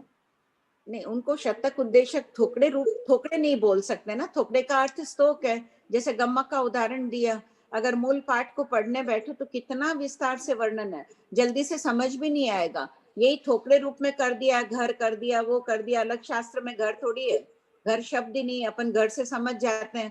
तो पूर्वाचार्यों ने इसको बहुत सरल कर दिया है थोकड़े रूप में करके। अच्छा, तो अच्छा, मुझे यही समझ नहीं आ रहा था कि ये थोकड़े क्या है और शास्त्र का हिंदी अनुवाद है, संक्षिप्तीकरण कर दिया गया है। ठीक है, तो अपने अभी आगम शास्त्र रूप में है कि किस रूप में है? शास्त्र। हाँ, आगम शास्त्र ही है। जो तुम उत्तराध्ययन पढ़ के कर रही हो वो शास्त्र ही तो पढ़ रही हो। उत्तराध्ययन के थोकड़े बने हुए ना, 5 समिति 3 गुप्ती थोकड़ा उससे ही बना हुआ है। अच्छा, समझ। और आंटी एक चीज और बता दीजिए ना, ये कल्प में आपने मर्यादा क्यों लिखा है? क्या रिलेशन है कल्प मर्यादा? कल्प शब्द का अर्थ ही मर्यादा है। मर्यादा यानी सामाचार्य। जो साधु साध्वियों की मर्यादाएं होती है, रात्रि भोजन नहीं करना, चप्पल नहीं पहनना, एक स्थान से ऐसे गोचरी लाना करना आदि उनकी मर्यादाएं हैं। आपने बोला था ज्ञानशील तप की जो वृद्धि होती है। कल्प से क्या होता है? कल्प से ज्ञान, इतनी मर्यादाएं क्यों की जाती है? इससे ज्ञान, तप, शील, दर्शन आदि की वृद्धि होती है और उसके विघातक दोषों का नाश होता है। विघातक यानी जो घात करने वाले होते हैं। साधु साध्वी को मना है, अपने कल्प में नहीं रहे, रात्रि में घूमते रहे, बाहर जाने की उनको आज्ञा नहीं, जाते रहे, तो उनकी मर्यादाएं भंग हो रही है, तो उनकी शील की सुरक्षा भी भंग होने की संभावना बढ़ जाती है। तो गृहस्थ के भी यही है, अगर मर्यादा में न रहे तो। राइट, ठीक। निरुपमा जी। ये दीदी पर काम कर रही है सरिता। दीदी जय जिनेन्द्र, अभी आपने कहा कि 14 पूर्वधारियों का ज्ञान विस्मृत हो जाता है और चला जाता है, पर अपन ने ऐसा भी पढ़ा है कि ज्ञान तदुभविक है। तो और दूसरी बात ये है कि जब उनका अभी भी अपन ने सुन रहा है, कई बार सुनते हैं कि 14 पूर्वधारी जो अनेक है जो मिथ्यात्व में है, तो दीदी उनको वहां पे इतना ज्ञान सीखने के बाद भी उनका कुछ ऐसा क्षयोक्षम नहीं होता है वापस, या वापस कौन से भाव में आते हैं जब उनको एकदम से वापस ज्ञान की अभिवृद्धि हो सकती है? ऐसा कुछ कभी कभी समझ में नहीं आती बात। ऐसे है कि कषाय हावी हो जाता है। 14 पूर्वे अपन भी अपने ज्ञान में भगवती जैसा आगम पढ़ रहे हैं और भी बहुत बहुत कुछ सीखा हुआ है, सामायिक प्रतिक्रमण, स्वाध्याय, कई बातें करते हैं, लेकिन कषाय आ जाती है ना। उनके भी कारणवश तीव्र कषाय, मूल गिरने का कारण कषाय है। हर समय अनंत जीव निगोद में ऐसे रहते हैं जिन्होंने आहारक शरीर का निर्माण किया है। आहारक शरीर कौन बनाता है? 14 पूर्वधारी। तो सोचो, अनंत आत्माएं हर समय रहती है निगोद में। मनुष्य में भी कदाचित जितने अभी मनुष्य हैं, नियमा संख्या जीव हैं जो पूर्व में आहारक शरीर बनाए हुए हैं। दीदी जो तदुभाव वाला जो ज्ञान का बोला है, तो वो नहीं, वो पड़ीवाई नहीं हो रहे हैं। जो तदुभव वाले है पड़ीवाई नहीं हो सकते है। 14 पूर्व पड़ीवाई न भी हो उस भव में, लेकिन 14 पूर्व का ज्ञान भूल गए। श्रुत ज्ञान उनका थोड़ा बहुत है ही, ज्ञान साथ में ले जा रहे हैं। वहां ये नहीं कह रहे हैं तदुभव में कि 14 पूर्व का ले जा रहे हैं, ऐसे भी 14 पूर्व का ज्ञान साथ में जाता नहीं है, साधु पर्याय में ही रहता है कि निगोद में चले जाते हैं। हाँ, गिर के पड़ीवाई होकर निगोद में। प्रत्यापना सूत्र का 36वां पद। हर 24 दंडक में नरक में अभी असंख्यात जीव ऐसे हैं जिन्होंने पूर्व में हरक शरीर का निर्माण किया था। आंटी पड़ीवाई मतलब? जो समकित से गिर जाते हैं। सम्यक दर्शन क्या, मैंने कहा ना, बहुत सुरक्षा करनी पड़ती है। अनमोल रत्न है। मैं अभी हम भरत क्षेत्र में है, 5वां आरा चल रहा है, अपनी बुद्धि इतनी मतलब शार्प नहीं है, तो अपन को अभी आगम पढ़ने की जरूरत पड़ती है। लेकिन महाविद्या क्षेत्र में तो 4था आरा ही है, तो वहां पे तो शुद्ध ज्ञान चलता है या वहां पर भी ऐसे आगम का रचना होती है या आगम पढ़ते हैं? वहां भी है, वहां 4थे आरे के प्रमाण काल है ना, वांछनीय चलती होगी संभावना। तो वहां पे ऐसे कोई क्वेश्चन नहीं पूछते होंगे या आगम का ऐसे जहाँ यहाँ पर करते हैं वहां पर ऐसे बहुत पूछते हैं। वहां पे श्रुत ज्ञानवादी वहां भी होते हैं, सब कुछ होता है वहां भी। भगवान महावीर के शासन में भी थे, ऋषभदेव भगवान के शासन में भी थे, सब जगह पढ़ने वाले प्रश्न। ये 36,000 प्रश्न कैसे बने? गौतम स्वामी ने पूछे हैं ना, खाली गौतम स्वामी ने, गौतम ने पूछे हैं। हाँ, तो अभी वहां पे तो 4था आरा है, तो उनकी बुद्धि तो बहुत सरल होती होगी, तो वो तो ऐसे शुद्ध से पढ़ के ही तो सब याद कर लेते होंगे ना, तो लिखने की तो जरूरत नहीं होती होगी वहां पर। नहीं, लिखने की आवश्यकता नहीं होनी चाहिए, क्योंकि 4थे आर्य जैसा काल है, श्रुति परंपरा से ही उनको याद हो जाता है। जैसे मरासा गाथा देते हैं, आके याद कर लेते हैं। तो अभी ऐरावत क्षेत्र में भी अपने जैसा ही हमने भी, हमारी दादी नानी को भी देखा। कोई ऐरावत क्षेत्र में भी तो अपने जैसा ही है। कहाँ? हाँ, ऐरावत में भी ऐसा ही है। तो वहां पर भी ऐसे आगम वांछनीय या जो भी है वो भी चलता होगा। महाविद्या क्षेत्र में 4था आरा है, इसलिए वहां पर शुद्ध चलता है। हाँ, वहाँ ठीक है आंटी, ठीक है आंटी। सरला जी जैन। जय जिनेन्द्र मैम। जय जिनेन्द्र मैम, मेरा क्वेश्चन थोड़ा सा अलग है। मुझे आपने इतना बड़ा ये पूरा किया है, तो मुझे इसके पीछे की थोड़ी सी कहानी। नहीं, प्लीज कुछ नहीं, अभी अपन चलते हैं पढ़ाई में, उससे क्या। हाँ, अपन इसको बार बार आप लोग पढ़ते जाइए, अपनी आत्म शुद्धि होती जाए सबकी, वो ठीक है। महापुरुषों का पूछिए जीवन चरित्र, क्या किया कैसे किया, मेरे में क्या धरा है। लीजिए, और कोई प्रश्न है? प्रमिला जी आईफोन। हाँ जी। नहीं वही हाँ ज्ञान हाँ का जी, ही था, जय पर वो जिनेन्द्र।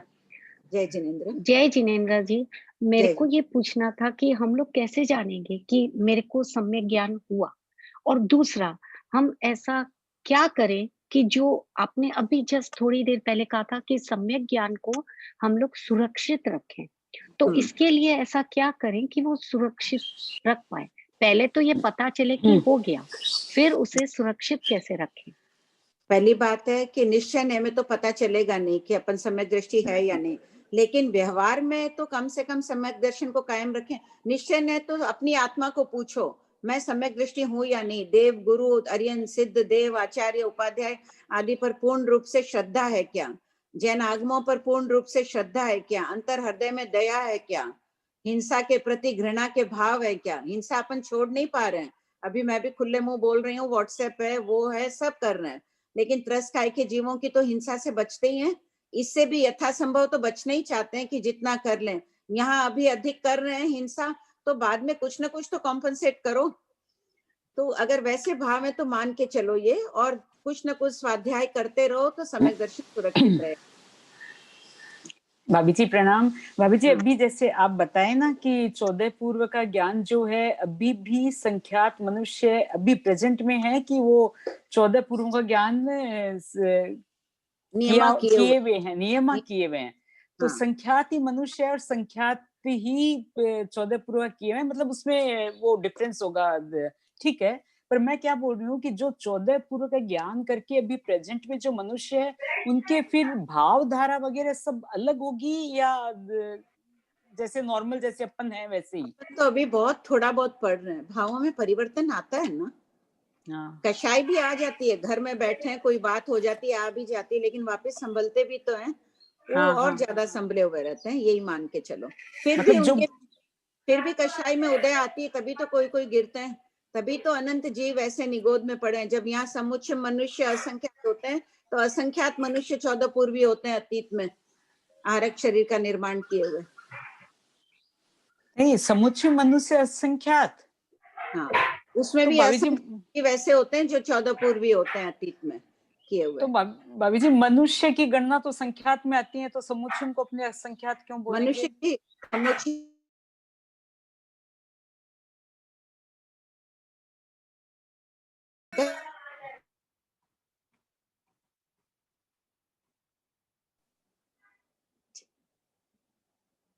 मनुष्य असंख्यात कहे जाते हैं, समुच्चय रूप से पूछा जाए तो।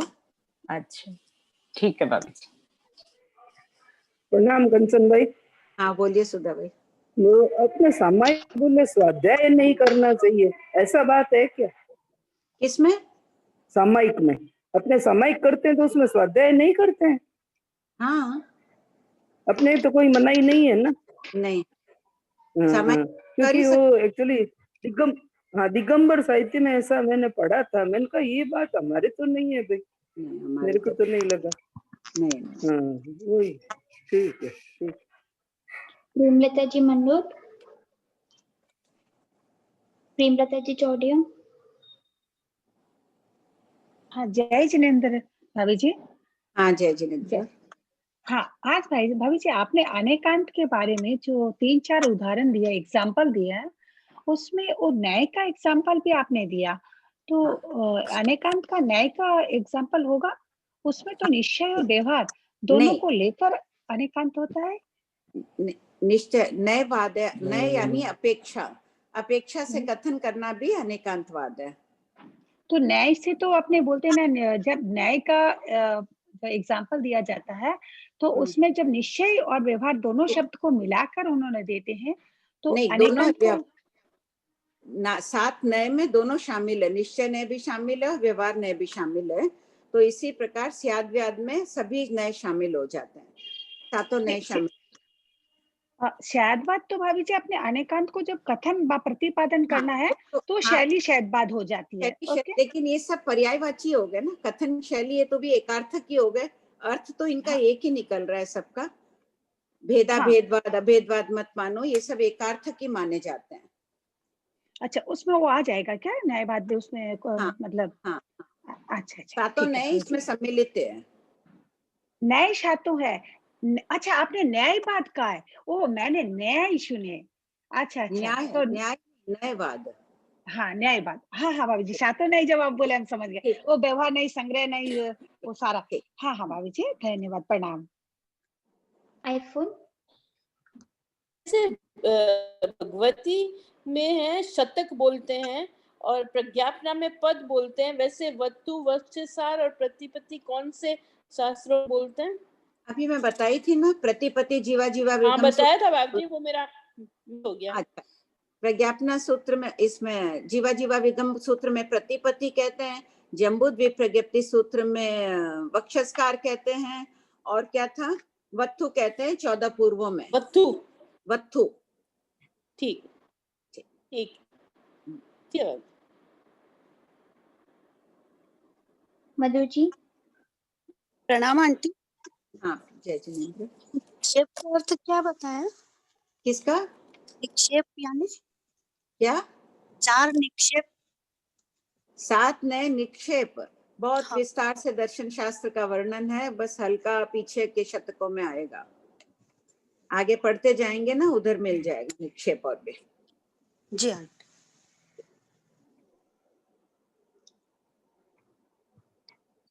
हाँ हाँ, पढ़िए। प्रश्न 43। टीका में 9 बोलों के द्वारा किसका क्रम बताया गया है? उत्तर, इन 9 बोलों में त्रिपदी का सिद्धांत दर्शाया गया है। प्रत्येक वस्तु उत्पाद, व्यय, द्रव्य से युक्त होती है।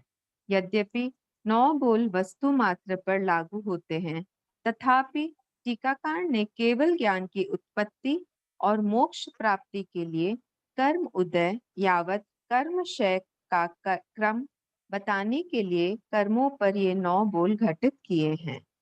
मूल पाठ में 9 बोलों के नाम ही है, इसीलिए इस विषय संबंधी प्रश्नोत्तर टीका के आधार से है। प्रश्न 44। उत्पाद, व्यय, द्रव्य इस त्रिपदी को उदाहरण से समझाइए। उत्तर, 1 उत्पाद उत्पन्न होना, दूसरा व्यय नष्ट होना, तीसरा द्रव्य ध्रुव शाश्वत। जीव मनुष्य रूप में उत्पन्न हुआ, नष्ट हुआ, मरा, किंतु जीव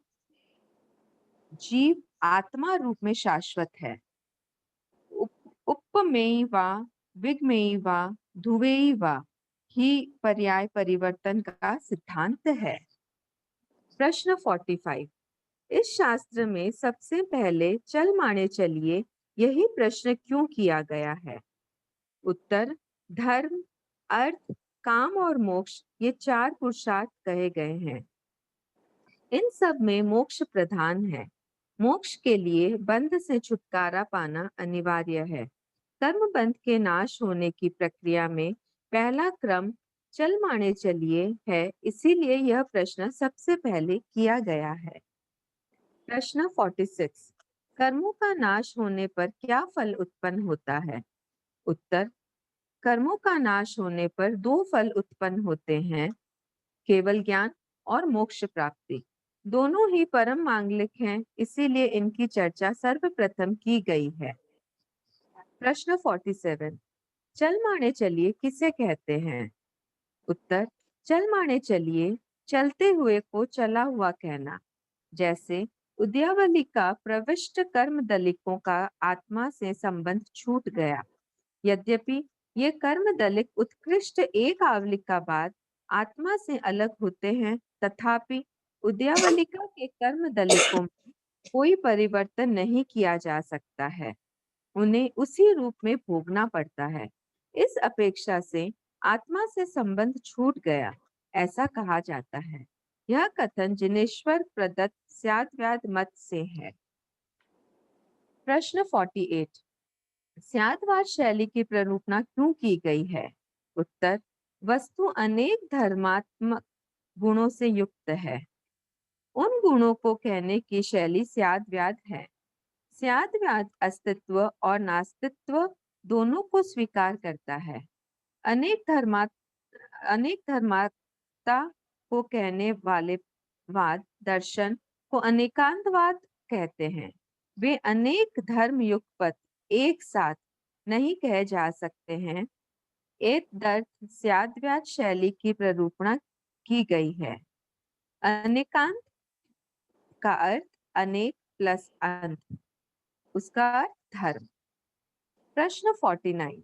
अनेक यानी इधर हो गया, अंत शब्द का अर्थ है धर्म। किसी भी एक वस्तु में, जैसे कहा कि एक औरत में अनेक गुण है, कोई माँ है, कोई बेटी है, किस रूप में, एक ही समय में वो बात नहीं कही जा सकती है ना।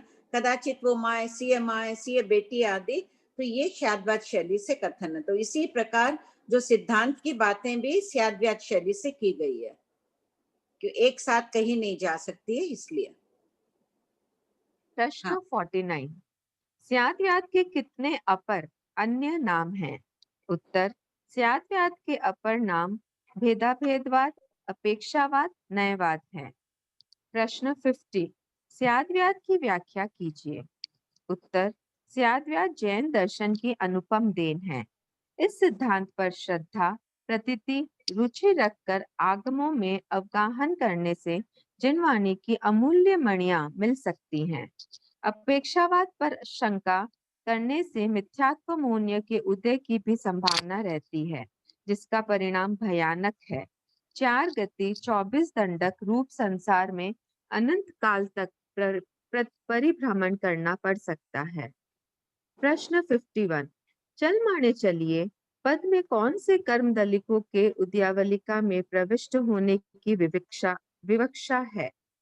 उत्तर, 1। अबाधा काल पूर्ण होने पर जो कर्म दलिक उद्यावलिका में प्रविष्ट होते हैं, और दूसरा, अपवर्तनाकरण द्वारा जो कर्म दलिक उद्यावलिका में प्रविष्ट होते हैं, वे कर्म चल माने चलिए पद में विवक्षित हैं। प्रश्न 52। किन्हीं 2 उदाहरणों के द्वारा चल माने चलिए पद को स्पष्ट कीजिए। उत्तर, समय के स्थूल रूप से 3 विभाग किए जा सकते हैं: प्रारंभ काल, मध्य काल, अंतिम काल। प्रारंभ काल में एक तंतु डालने से कपड़ा उत्पन्न होता है। उसी प्रकार मध्य काल और अंतिम काल में भी तंतु डालने से कपड़ा उत्पन्न होता है। अर्थात एक समय की क्रिया एक समय में पूर्ण हो जाती है। असंख्य समय का कार्य एक समय में नहीं हो सकता है। जैसे 1 अंतिम समय के तंतु से कार्य पूर्ण हुआ, उसी प्रकार पहले व मध्य समय के तंतुओं ने भी अपना कार्य अधूरा नहीं छोड़ा। दूसरा, अंतिम ग्रास ने पेट भरा तो पहले और मध्य के ग्रासों ने भी अपना कार्य अधूरा नहीं छोड़ा। प्रश्न 53। उदीर्णा किसे कहते हैं?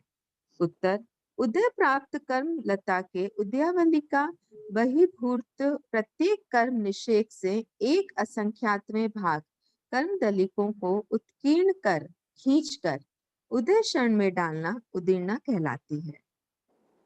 प्रश्न 54। उदरीचमाणे उदरीय किसे कहते हैं?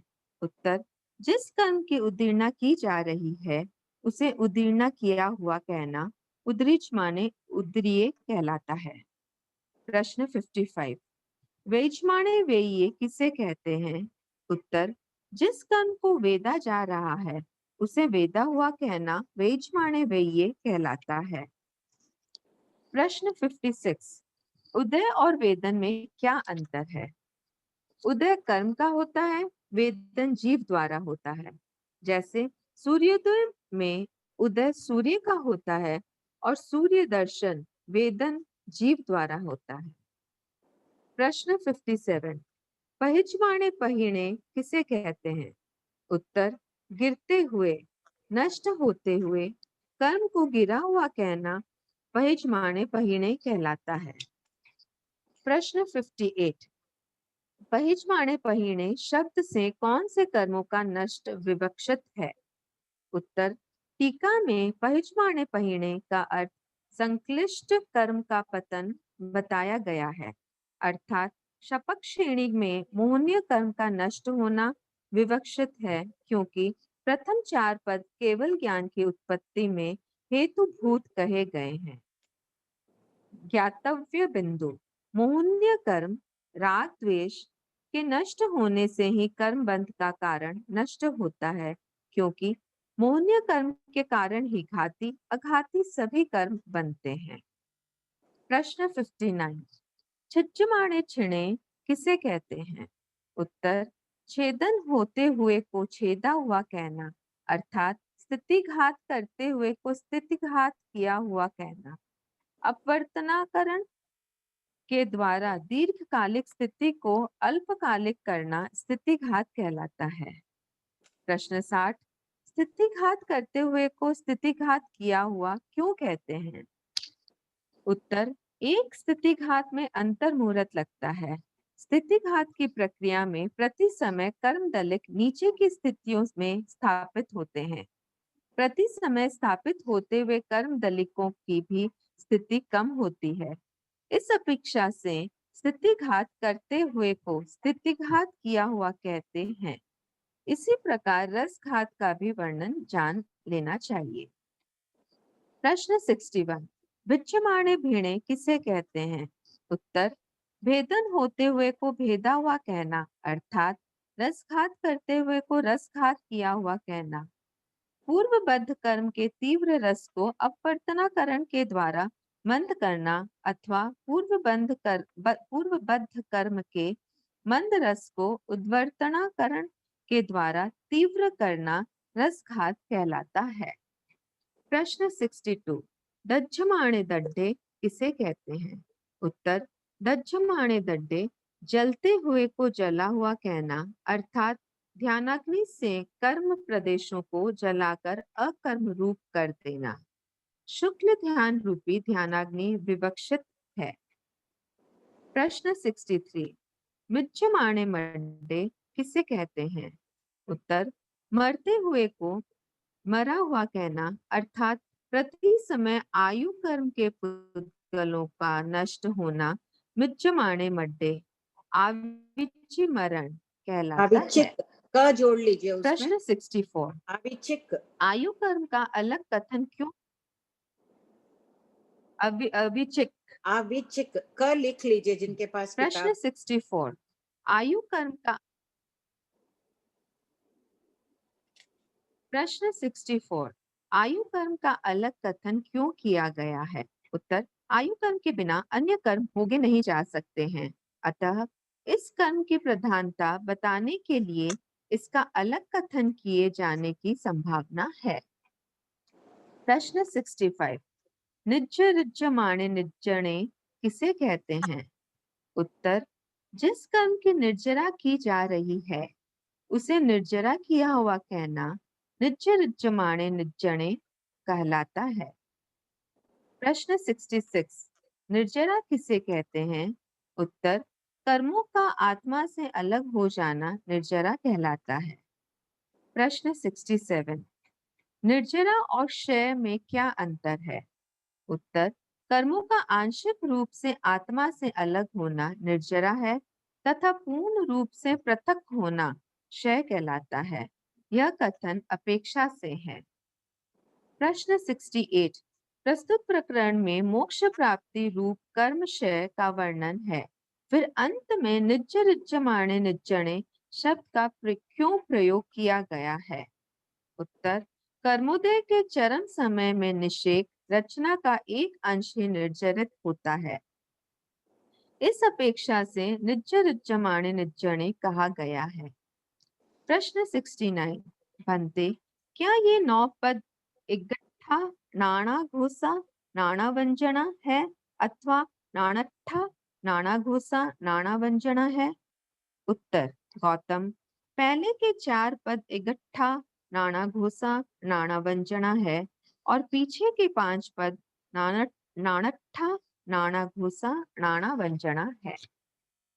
प्रश्न 70, इगट्ठा एकार्थक किसे कहते हैं? उत्तर, जिनका विषय या अर्थ एक हो उसे इगट्ठा कहते हैं।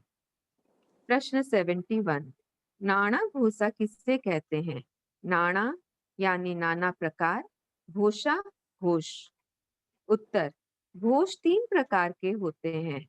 पहला, उदात्त जो उच्च स्वर से बोला जाए।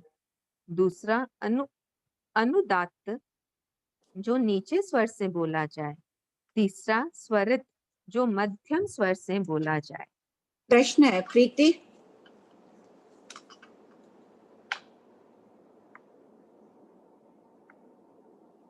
हाँ मैम।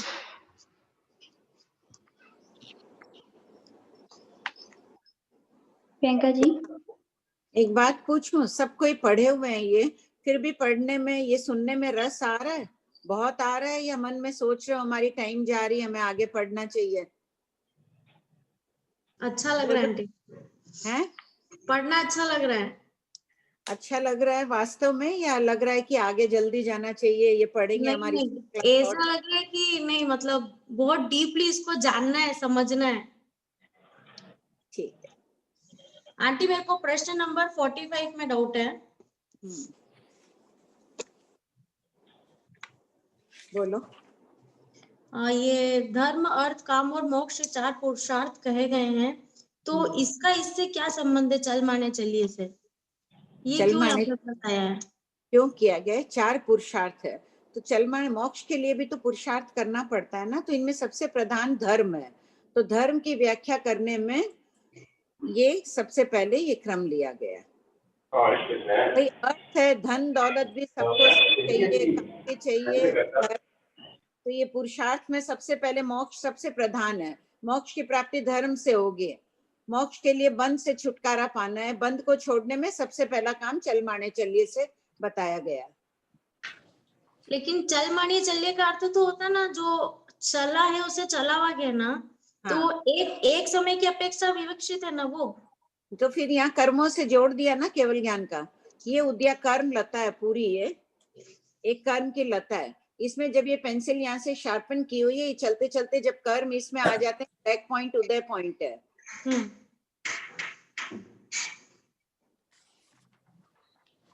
चलिए, बहुत खुशी की बात है, सबका कईयों के मैसेज आ रहे हैं कि दोबारा पढ़ रहे हैं, तो भी अच्छा लग रहा है। नहीं तो मैंने सोचा सबको लग रहा होगा ये तो हम घर में भी पढ़ सकते हैं, आगे चलें।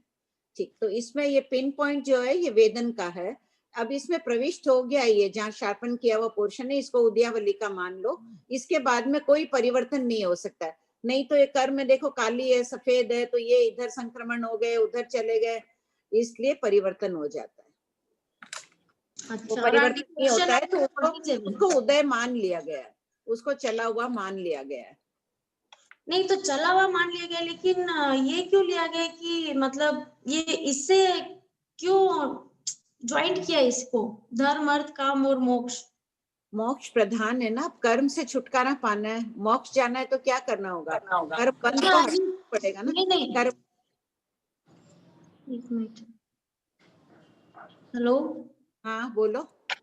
आंटी, ये मतलब इसलिए लिया है क्या कि जैसे ये कर्म बंद है तो उदयवलिका में आ गए हैं कर्म, तो कर्म बंद को निर्जरा करते करते उनको ये आगे नहीं, ये पूरी कर्म लता है, ये उदय है, तो बंद के अब ये इधर आ गया मतलब भोग लिया, कह दिया, आत्मा से चलित हो गया।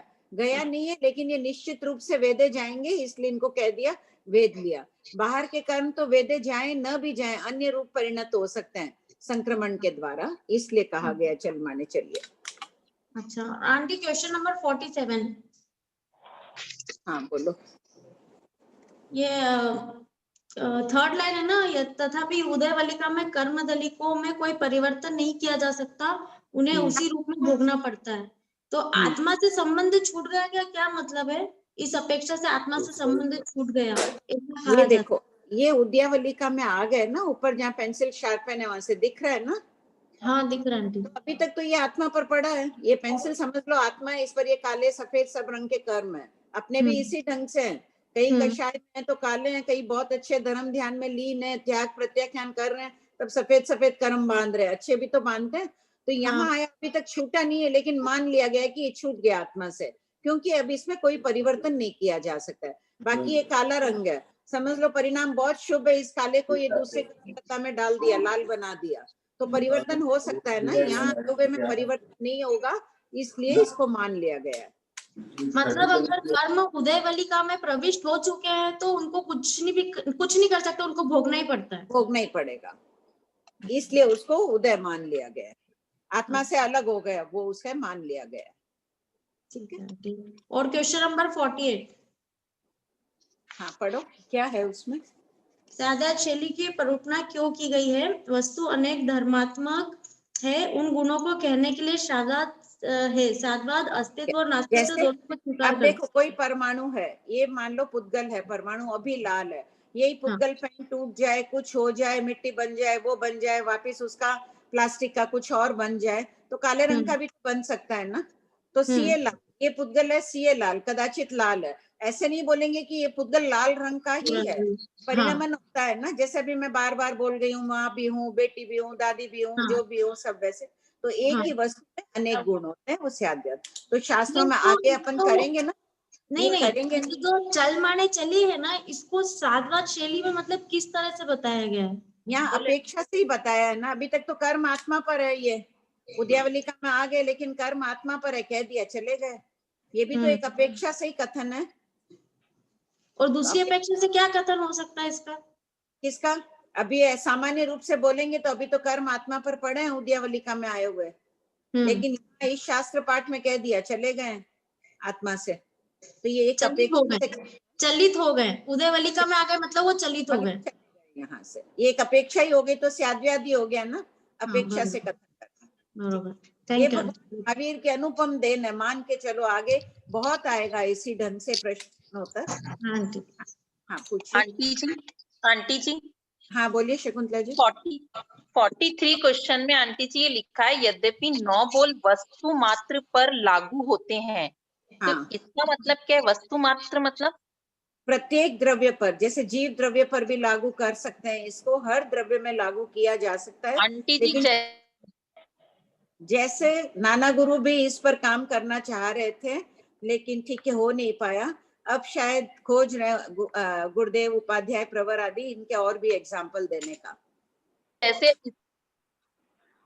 बहुत द्रव्यों पर इसका उदाहरण आने वाला है। नहीं, एक आध एग्जाम्पल आंटी जी, कैसे हम, जैसे ये तो कर्म के ऊपर आपने बताया, और कैसे घटित कर सकते हैं इसको 9 बोल पे? जैसे चल मानिए चलिए तो बार बार आता है, तो वो तो समझ में आ जाता है, पर दूसरे एक ही बोल के ऊपर 9 बोल घटित करना, वही तो मैं कह रही हूँ कि वो आने वाले हैं। गुरुदेव की कृपा से ये काम चल रहा है शायद। अच्छा। मेरे को तो दिमाग में नहीं आता है, मैंने तो टीका में जैसे पढ़ा था उसी ढंग से वो कर दिया है, लेकिन वस्तु मात्र पर लागू होता है। मैंने पूछ के लिखा उपाध्याय प्रवर को, मैंने कहा, तो बोले वो कब उदाहरण आए, आप अपना देख लो। ठीक है, आएंगे जरूर अपने टाइम तक। ये शकुंतला जी, जब काम कर रहे हैं तो कभी न कभी तो काम पूर्ण होगा। दूसरे भी बहुत काम रहते हैं महापुरुषों के। नहीं आंटी जी, इसमें क्या अलग अलग तो हम घटित कर लेते हैं, कोई किसी पे कोई किसी पे, लेकिन तो एक ही वस्तु को लेके सारा घटित करना वो नहीं होता है। अपनी बुद्धि से परे की बात है, महापुरुष जरूर देंगे अपने को अनेक उदाहरण। ठीक है आंटी जी। जय जिनेंद्र आंटी, वो 58 क्वेश्चन का मुझे समझ नहीं आ रहा है, क्या है? पढ़िए। मेरे पास नहीं है आंटी, वो मैं देख के ही बोल सकती हूँ आपको। ये 58 क्वेश्चन आप अभी ज्वाइन किए हैं क्या? पहले नहीं थे, टुकड़ा हुआ नहीं था? पहले थी मैं, बट मुझे वो संक्लिष्ट कर्म का पतन बताया गया है। सबसे खराब मोहनी कर्म सबसे खराब है ना, पतन हो रहा है, उसका नष्ट हो रहा है, दिया है ना, अर्थात उसका अर्थ दिया हुआ आगे। शपथ श्रेणी में मोहनी कर्म का नष्ट होना विवक्षित है। अच्छा, एक और आंटी, आपने जब पहले बार पढ़ाया था ना, तो कर्म की 10 प्रवृत्तियां कुछ बताए थे आपने, वो एक बार आप रिपीट कर दीजिए ना। वो आप एक बार उसमें व्हाट्सएप उसमें सुन लीजिएगा ना, ऑडियो में पुराना पढ़ा ही है, उसमें आया हुआ। अच्छा ठीक है आंटी। उसको है ना 3-4 बार और ध्यान से सुन लेंगे। आज वापस पढ़े हैं, आप बार बार और पढ़िएगा। आपके पास नहीं है क्या प्रिंट आउट? प्रिंट आउट नहीं, म्यूट हो गया है। ठीक, निरुपमा जी। दीदी, मेरे को कोई क्वेश्चन नहीं पूछने थे, सिर्फ आपके क्वेश्चन का जवाब देना था, जो कि आपने पूछा कि दूसरी बार पढ़ने से कैसा लग रहा है। सच बता रही हूँ तो ऐसा लग रहा है आत्मा में एकदम से रस भीग रहा है, आत्मा भीग रही है जैसे। और आपके लिए मतलब आभार व्यक्त करने को कोई शब्द नहीं है हमारे पास। नहीं, इसके लिए नहीं, हलकर्मी आत्मा हो इसलिए आत्मा भीग रही है, बहुत अच्छी बात है। आत्मविशुद्धि ऐसे इतना अच्छा आते लग रहा है, जाइए। इतना अच्छा लग रहा है कि ऐसा लग रहा है एक एक शब्द मेरे आत्मा से परिचित होते जा रहे हैं। तो I am very very very very thankful to you sir. Suman ji एक हाँ जी जी, हाँ ये 69 क्वेश्चन है ना, ये 9 पद को नाना घोषा, नाना वंजना, नाना वो क्या है? हाँ, इसमें दिया ना घोषा यानी ध्वनि, जो अपन बात कर रहे हैं तो आवाज ऊंचे स्वर में निकल रही है या नीचे स्वर में निकल रही है, उसे घोष कहते हैं। तो गौतम स्वामी ने ये भी पूछा है 9 पद में क्या है, ध्वनिया ऊपर की है, नीचे की है, मध्यम है।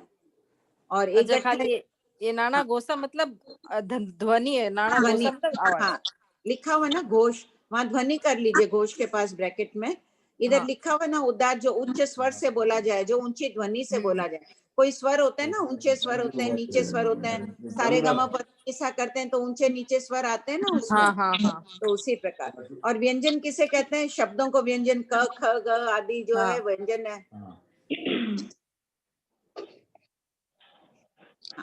तारा जी। भाभी जी 51 का एक बार बताइए ना वापस, अबादाकाल, अपवर्तनाकरण, उद्यावली का, ये सब एक बार वापस समझा दीजिए। कोई भी कर्म बांध ना, वो तुरंत उदय में नहीं आते हैं, उसको कुछ काल लगता है उदय में आने के लिए, उसे अबादा काल कहते हैं। और लिख लिया है कि जो बहुत कर्म बड़ी, ये इतनी कर्म लगता है, धीरे धीरे जब इनका समय आएगा भोगते जाएंगे तो बहुत लंबा काल लगेगा भोगने का। साधना क्या काम कर रही है? कर्मों को जल्दी भोगना है, तो ये अपवर्तना कर लेते हैं। यहाँ से रेड पेन है, आम पापड़ की तरह इसके कर्म निकलते हैं और ऊपर ऊपर डाल के भोगते जाते हैं। तो ये जल्दी भोग लेना है, पेन छोटा हो गया, फिर अपवर्तना किए, परिणाम बहुत शुभ है, सामायिक संवर स्वाध्याय कर रहे, फिर अपवर्तना किए, पेन छोटा हो गया। जो करोड़ों वर्षों में भोगा जाता उसको मात्र अंतर मुहूर्त में भी भोग कर ये कर्म खत्म किए जा सकते हैं, उसे अपवर्तना कहते हैं। ठीक है, जो करना है अपने को विशेष रूप से पुरुषार्थ करना है। ठीक है भाभी जी, पढ़ के बहुत अच्छा लग रहा है। अशुभ भावों से अपनी रक्षा करते जाइए। आज का अपना होमवर्क सब मैं भी ले रही हूँ, अपने को अशुभ भावों से अपनी रक्षा करना है।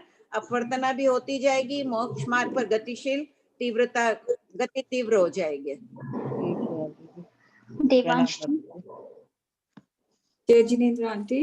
होमवर्क भेज देना विनीता, लिखकर अशुभ भावों से रक्षा करना है, अपने आप के, अपनी रक्षा करना है। हाँ बोलो सरिता। आंटी, ये अपवर्तनाकरण को थोड़ा और समझाएंगे? आपने पिछली बार बोला था ये रसघात और स्थितिघात होता है, लेकिन आप क्वेश्चन नंबर 61 में आंसर में लिखा हुआ है कि पूर्व बंध कर्म के तीव्र रस की उपवर्तनाकरण द्वारा मंद करना। तो इसका मतलब सिर्फ इसमें रसघात होता है या स्थितिघात भी होती है? कौन सा प्रश्न? Question number 61। भगवान महावीर ने यहाँ 2 शब्द दिए हैं। 60 में देखो स्थितिघात दिया है ना शब्द। छिज्जमाने छिड़ने शब्द का अर्थ है स्थितिघात, भिज्जमाने भिड़ने शब्द का अर्थ है रसघात। तो दोनों 2 शब्द देके बता दिए, 2 तो बोलना ही पड़ेगा ना।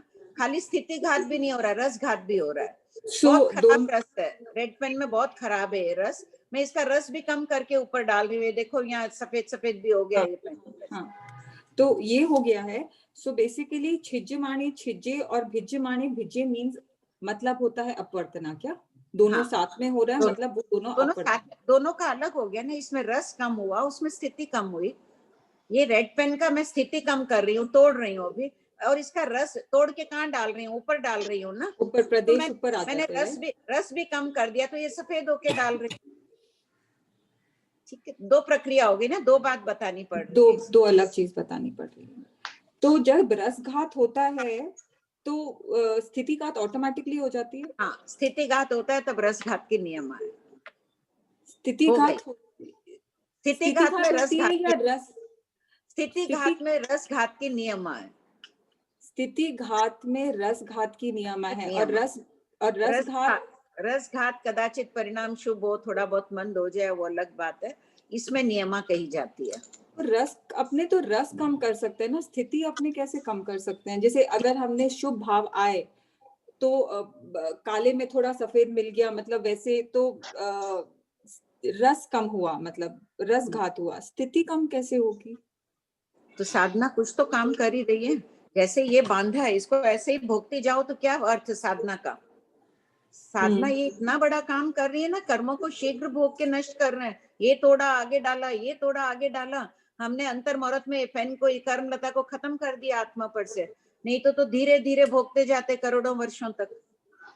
तो ये प्रक्रिया चलती रहती है आत्मा पे। शुभ परिणामों में जब भी सामायिक स्वाध्याय, गुरु दर्शन, गुरु वंदना आदि करो तो अनुभूति करो कि मेरे कर्मों का स्थिति घात हो रहा है, मेरे परिणाम, वो सम्यक दृष्टि ला के विशुद्धि होनी चाहिए। आंटी बहुत अच्छा कर रहे हैं वापस करके, कि हम जैसे लोग जो बहुत थोड़ा धीरे धीरे समझते हैं उनके लिए ये वापस रिविजन इज बहुत ही बढ़िया हो रही है। आंटी एक और है क्वेश्चन नंबर 68। इसमें ये जो लिखा हुआ है कर्मोदय के चरम समय के निषेक रचना का एक अंश ही निर्जरित होता है, इस अपेक्षा से निजमाने रिचि कहा गया है। सो ये क्या अघाती कर्म की अपेक्षा है जो लास्ट में है ना? अघाती कर्म की अपेक्षा ये निर्जरा, ये अंत के पेंसिल पिन पॉइंट है, खत्म हो गए सब कर्म अब जो मोक्ष में जा रहा है। ये एक खाली इतना से पिन पॉइंट है, तो क्षय ही बोल देते हैं। निर्जरा क्यों कही? क्योंकि ये पूरी कर्म लता का तो एक ही अंश बचा ना, उसी को भी नष्ट कर रहे हैं इस अपेक्षा से। जय जिनेंद्र, थैंक यू।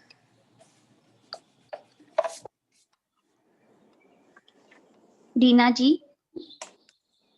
हाँ नहीं, मैं वो उनका आंसर देने के लिए कह रही थी कि स्थितिघात और जो रसघात होता है वो साथ में ही होता है। एक स्थितिघात में हजारों रसघात होते हैं ना आंटी? हाँ हाँ, क्योंकि बार बार स्थितिघात हो रहा है, ले जाके प्रदेश डाल रहे, रसघात चलता रहे। और स्थिति बंद कादा भी साथ में ही होता है ना, जो बंद हो रहा है अपना, वो भी जो बंद होता है वो भी साथ में होता है। हाँ वो भी साथ में। अभिजी, ये छिज्जमाणे और ये भिज्जमाणे में ठीक है, स्थितिघात रसघात वाला समझ में आ गया, पर पॉइंट वैसे तो ये एक ही बात ना, ये अपरिवर्तनाकरण ही हुआ, पॉइंट यही हुआ, इससे ही स्थितिघात और रसघात दोनों हो रहे हैं। ये नाम अलग दे दिए स्थितिघात रसघात की अपेक्षा, पर वैसे अपने एक ही पॉइंट देंगे, अपरिवर्तनाकरण, है ना? हाँ ठीक। बहुत मुश्किल से भाभी जी कोई 10 बार पढ़ने से 10 बार पढ़ी होगी तब जाके अब थोड़ा गले उतरे, थोड़ा प्रोत्साहित हो ना। वज्र स्वामी का पूर्व भव, एक गाथा गौतम स्वामी से लिए, एक अध्ययन रोज 500 बार पढ़ते थे। अपन 10 बार पढ़े तो सोचो बहुत जल्दी प्राप्त कर। स्वाति जी। स्वाति जी।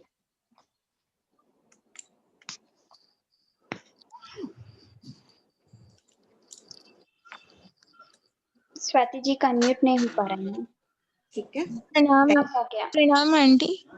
हाँ जय जिनेंद्र। 58 नंबर का क्वेश्चन है, 58 नंबर 57।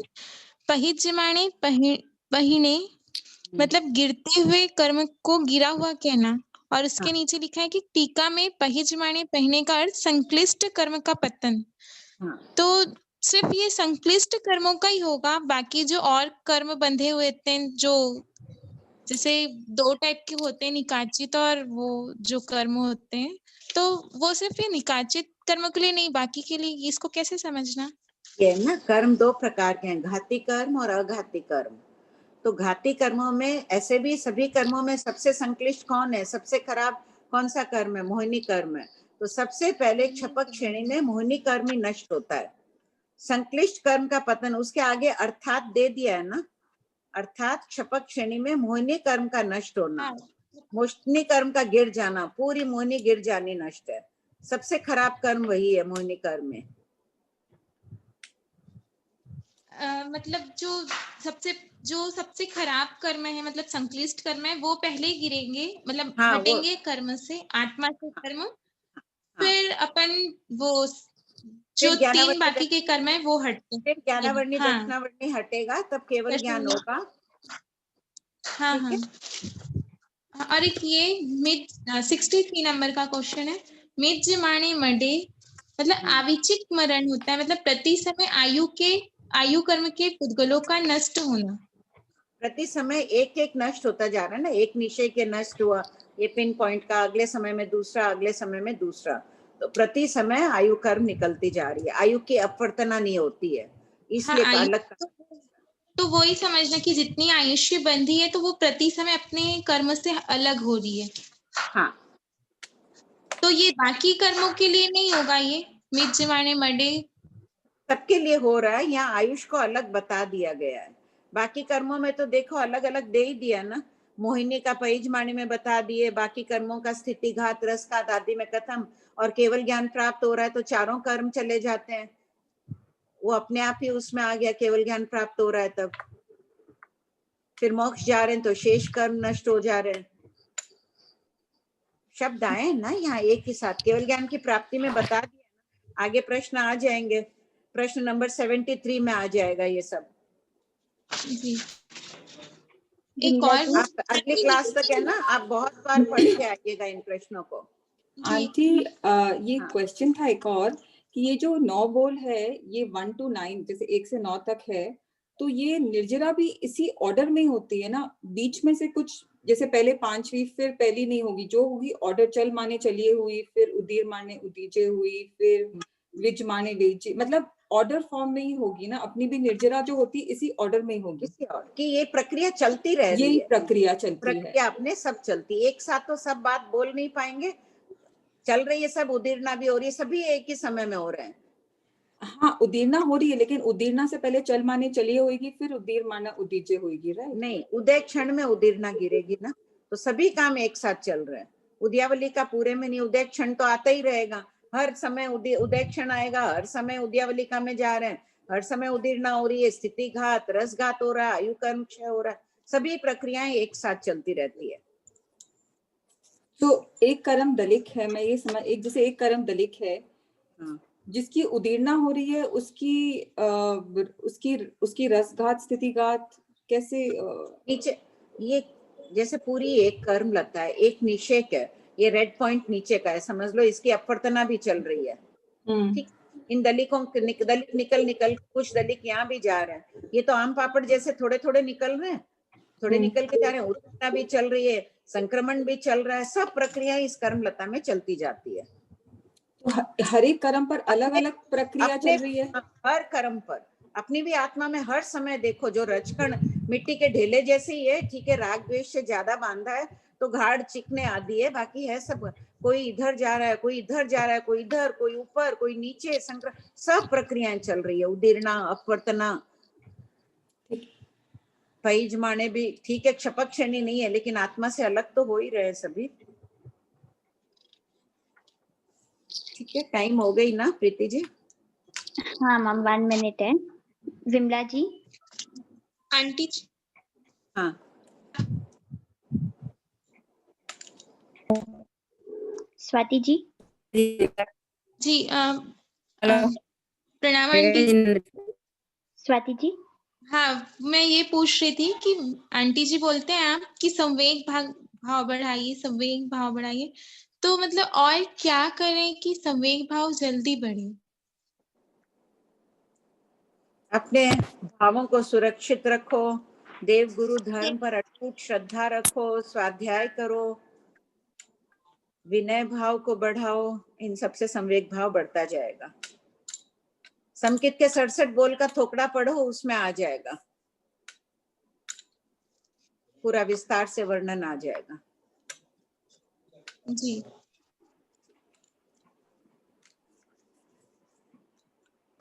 मैम और डाउट्स है? टाइम अभी 3:30 हुआ है। हाँ, बोल दीजिए। हाँ विमला जी।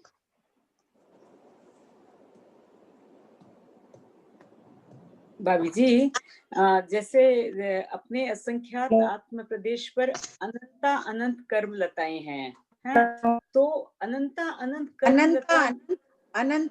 कर्म दलिक है। कर्म लताएं बोलो, कर्म दलिक है। अनंता अनंत कर्म दलिक है, और जितनी तो फिर लताएं कितनी है?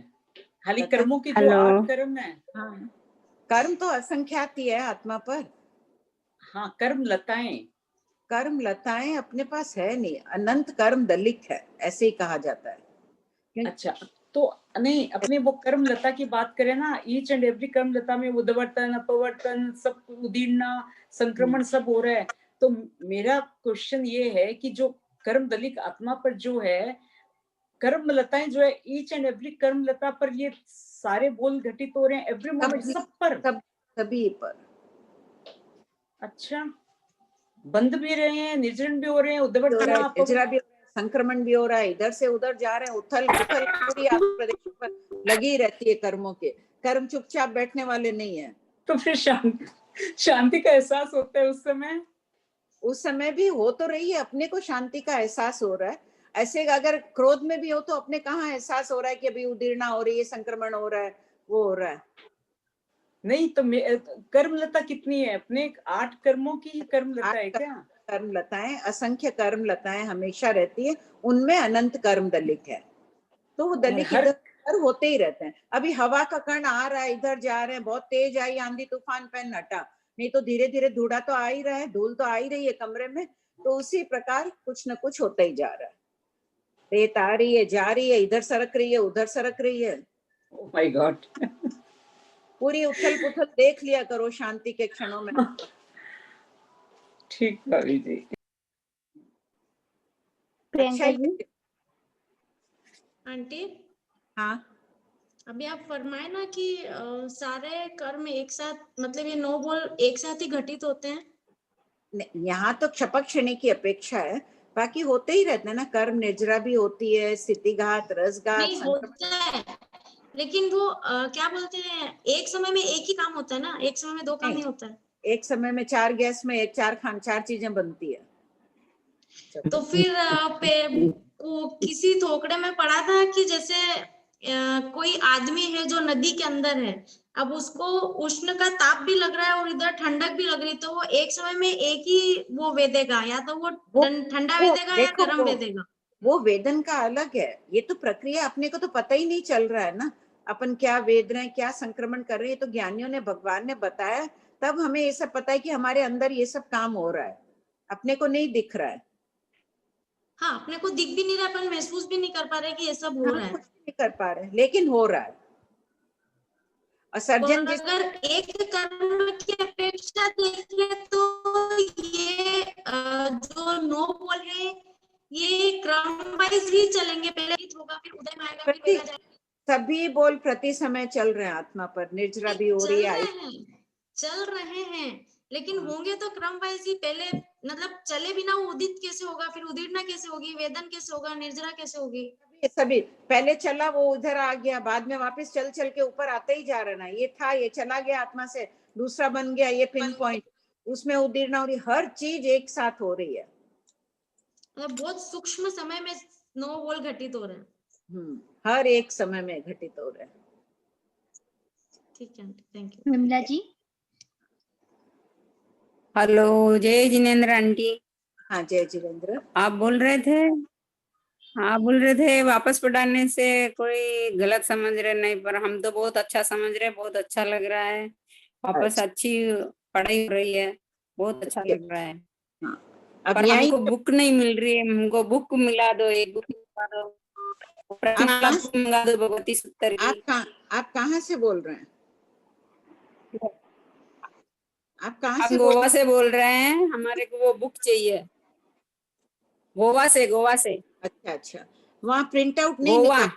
हाँ, सुन ले, गोवा, वहाँ प्रिंट आउट नहीं निकाल पा रहे। कोई को आपके घर में दीजिए ना। हाँ। ये जो आई हुई है ना, व्हाट्सएप भेजा हुआ है इसमें, प्रश्नमाला ग्रुप में, तो उससे निकलवा लीजिए आप। हाँ। प्रिंट आउट निकाल के उसको बाइंडिंग करके ही वो लोग दे देते हैं। इतने महीने हो गए, देखिए आप बार बार पढ़ते तो अभी तक कितना पढ़ना हो जाता। एक बार प्लीज आप मंगा लीजिए, प्रिंट आउट निकाल लीजिए। टाइम हो गई ना? हाँ, टाइम हो गया। हाँ मैम, टाइम हो गया। और डाउट्स है? स्वाध्याय यानी सिर्फ सूत्र पढ़ना, वही स्वाध्याय होता है आंटी? या थोड़े भी बैठ के पढ़े तो वो उसको भी स्वाध्याय बोल सकते हैं? स्वाध्याय के 5 भेद है: वाचना, प्रश्ना, परियटना, अनुप्रेक्षा, धर्म कथा। धर्म चर्चा करना, धर्म के विषय में बात करना, आपस में वांचना, पूछना आदि सभी स्वाध्याय में आ जाते हैं। तो अभी 10 मिनट स्वाध्याय का पचकान है, तो उसमें अगर मैं कोई थोगड़ा कर लूं तो स्वाध्याय टिक कर सकती हूँ, या सूत्र पढ़ना तभी टिक करना? क्या पचकान है? 10 मिनट रोज स्वाध्याय करना। हाँ, कुछ 10 मिनट ये, तब तो स्वाध्याय आपने तो शास्त्र का लिया होगा पचकांड, तब शास्त्र ही करिए। और शास्त्र में है मन में ऐसे भाव नहीं थे क्या पढ़ूं ऐसे, तो अभी क्या पढ़ना? ठीक है, ये भी स्वाध्याय में आ जाएगा। ये जब पचकान लेते मन में ऐसे रखना कि कोई भी पढ़ूं करके। हाँ, नहीं लो जैसे लो, आपने जैसे लिया है, नहीं तो ये भी स्वाध्याय में ही आ जाएगा। और एक गांठा पड़े तो कितना क्षय होता है आंटी? कर्म एक गाथा भाव पूर्वक एक नवकार मंत्र गिनने से भी अनंत अनंत कर्मों की निर्जरा होती है। अगर कभी समझ में नहीं आती वो गाथा और ऐसे ही समझ पढ़ते तो चलता है, या अर्थ सहित पढ़ना अच्छा है? अर्थ सहित पढ़ो, भाव श्रद्धा पूर्वक पढ़ो। क्रोसिन में जानते नहीं है क्या कॉम्पोजिशन है, सरदर्द ठीक तो होता है, बुखार कम तो होता है ना, जानते नहीं है तो भी विश्वास है कि क्रोसिन लेंगे सरदर्द हट जाएगा। तो उसी प्रकार विश्वास से पढ़ो, जिन वाणी है भगवान महावीर द्वारा कही गई है उससे निर्जरा ही होती है। Thank you aunty. Sonal ji. हाँ, जय जिनेन्द्र माँ। जय जिनेन्द्र। उद्वर्तना, ये अपवर्तनाकरण और उद्वर्तनाकरण का अर्थ क्या हुआ? अपवर्तना है कर्मों की स्थिति और रस को कम करना, अपवर्तन यानी कम करना, उद्वर्तन यानी बढ़ाना। जब अपन काशायिक भाव में रहते हैं, क्रोध मान लोभ ईर्ष्या इन सब में रहते हैं, उस समय शुभ कर्मों में रस घट जाता है, शुभ कर्मों में रस बढ़ जाता है। और ये निषेक रचना क्या कहलाएगी? जो कर्म बंद करते हैं ना, तो किस रूप में वो आत्मा पर स्थापित होते हैं? जब वो उदय में आएंगे तो प्रथम समय में सबसे अधिक दलिक आएंगे पूरी ऐसे, फिर थोड़े कम जो वो स्थापित होते हैं उसको निषेक रचना बोलते हैं। मतलब कर्मों का स्थापित होना, कर्मलता कर्मों का स्थापित होना निषेक रचना। हाँ, किस रूप में जैसे मोती की माला होती है, बड़े छोटे मोतियों की माला होती है ना, बड़ा छोटा ऐसे, तो वो चढ़ा उतार के मोतियों की माला की तरह कर्म स्थापित होते हैं, बनते हैं। जैसे ग्रहण किए वो निषेक रचना हो जाती है उसी समय। अच्छा, इसमें अच्छे बुरे और जो निकाचित कर्म सभी कर्मों की निषेक रचना वैसी होगी। और उदय क्षण में आते जाएंगे वैसे वैसे वो निर्जरा होती जाएगी। एक एक मोती ऊपर आता जाएगा, बेचते जाएंगे वैसे। मोती के आकार की समझना है इसको, वो पूछा। ठीक है, तुम अभी ज्वाइन की? तुम अभी ज्वाइन की? नहीं, मैं ज्वाइन करी अभी, बीच में वो श्रुता राधा का एग्जाम था ना, तो अभी एक हफ्ता छोड़ दी थी। तो उसमें भी 2 क्वेश्चंस डाउट है, समझ में नहीं आया। आज तो समय नहीं, अगली क्लास में पूछ या अभी पूछ सकती हूँ?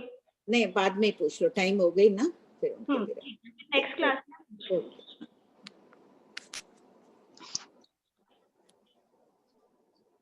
कृपा कराई माँ।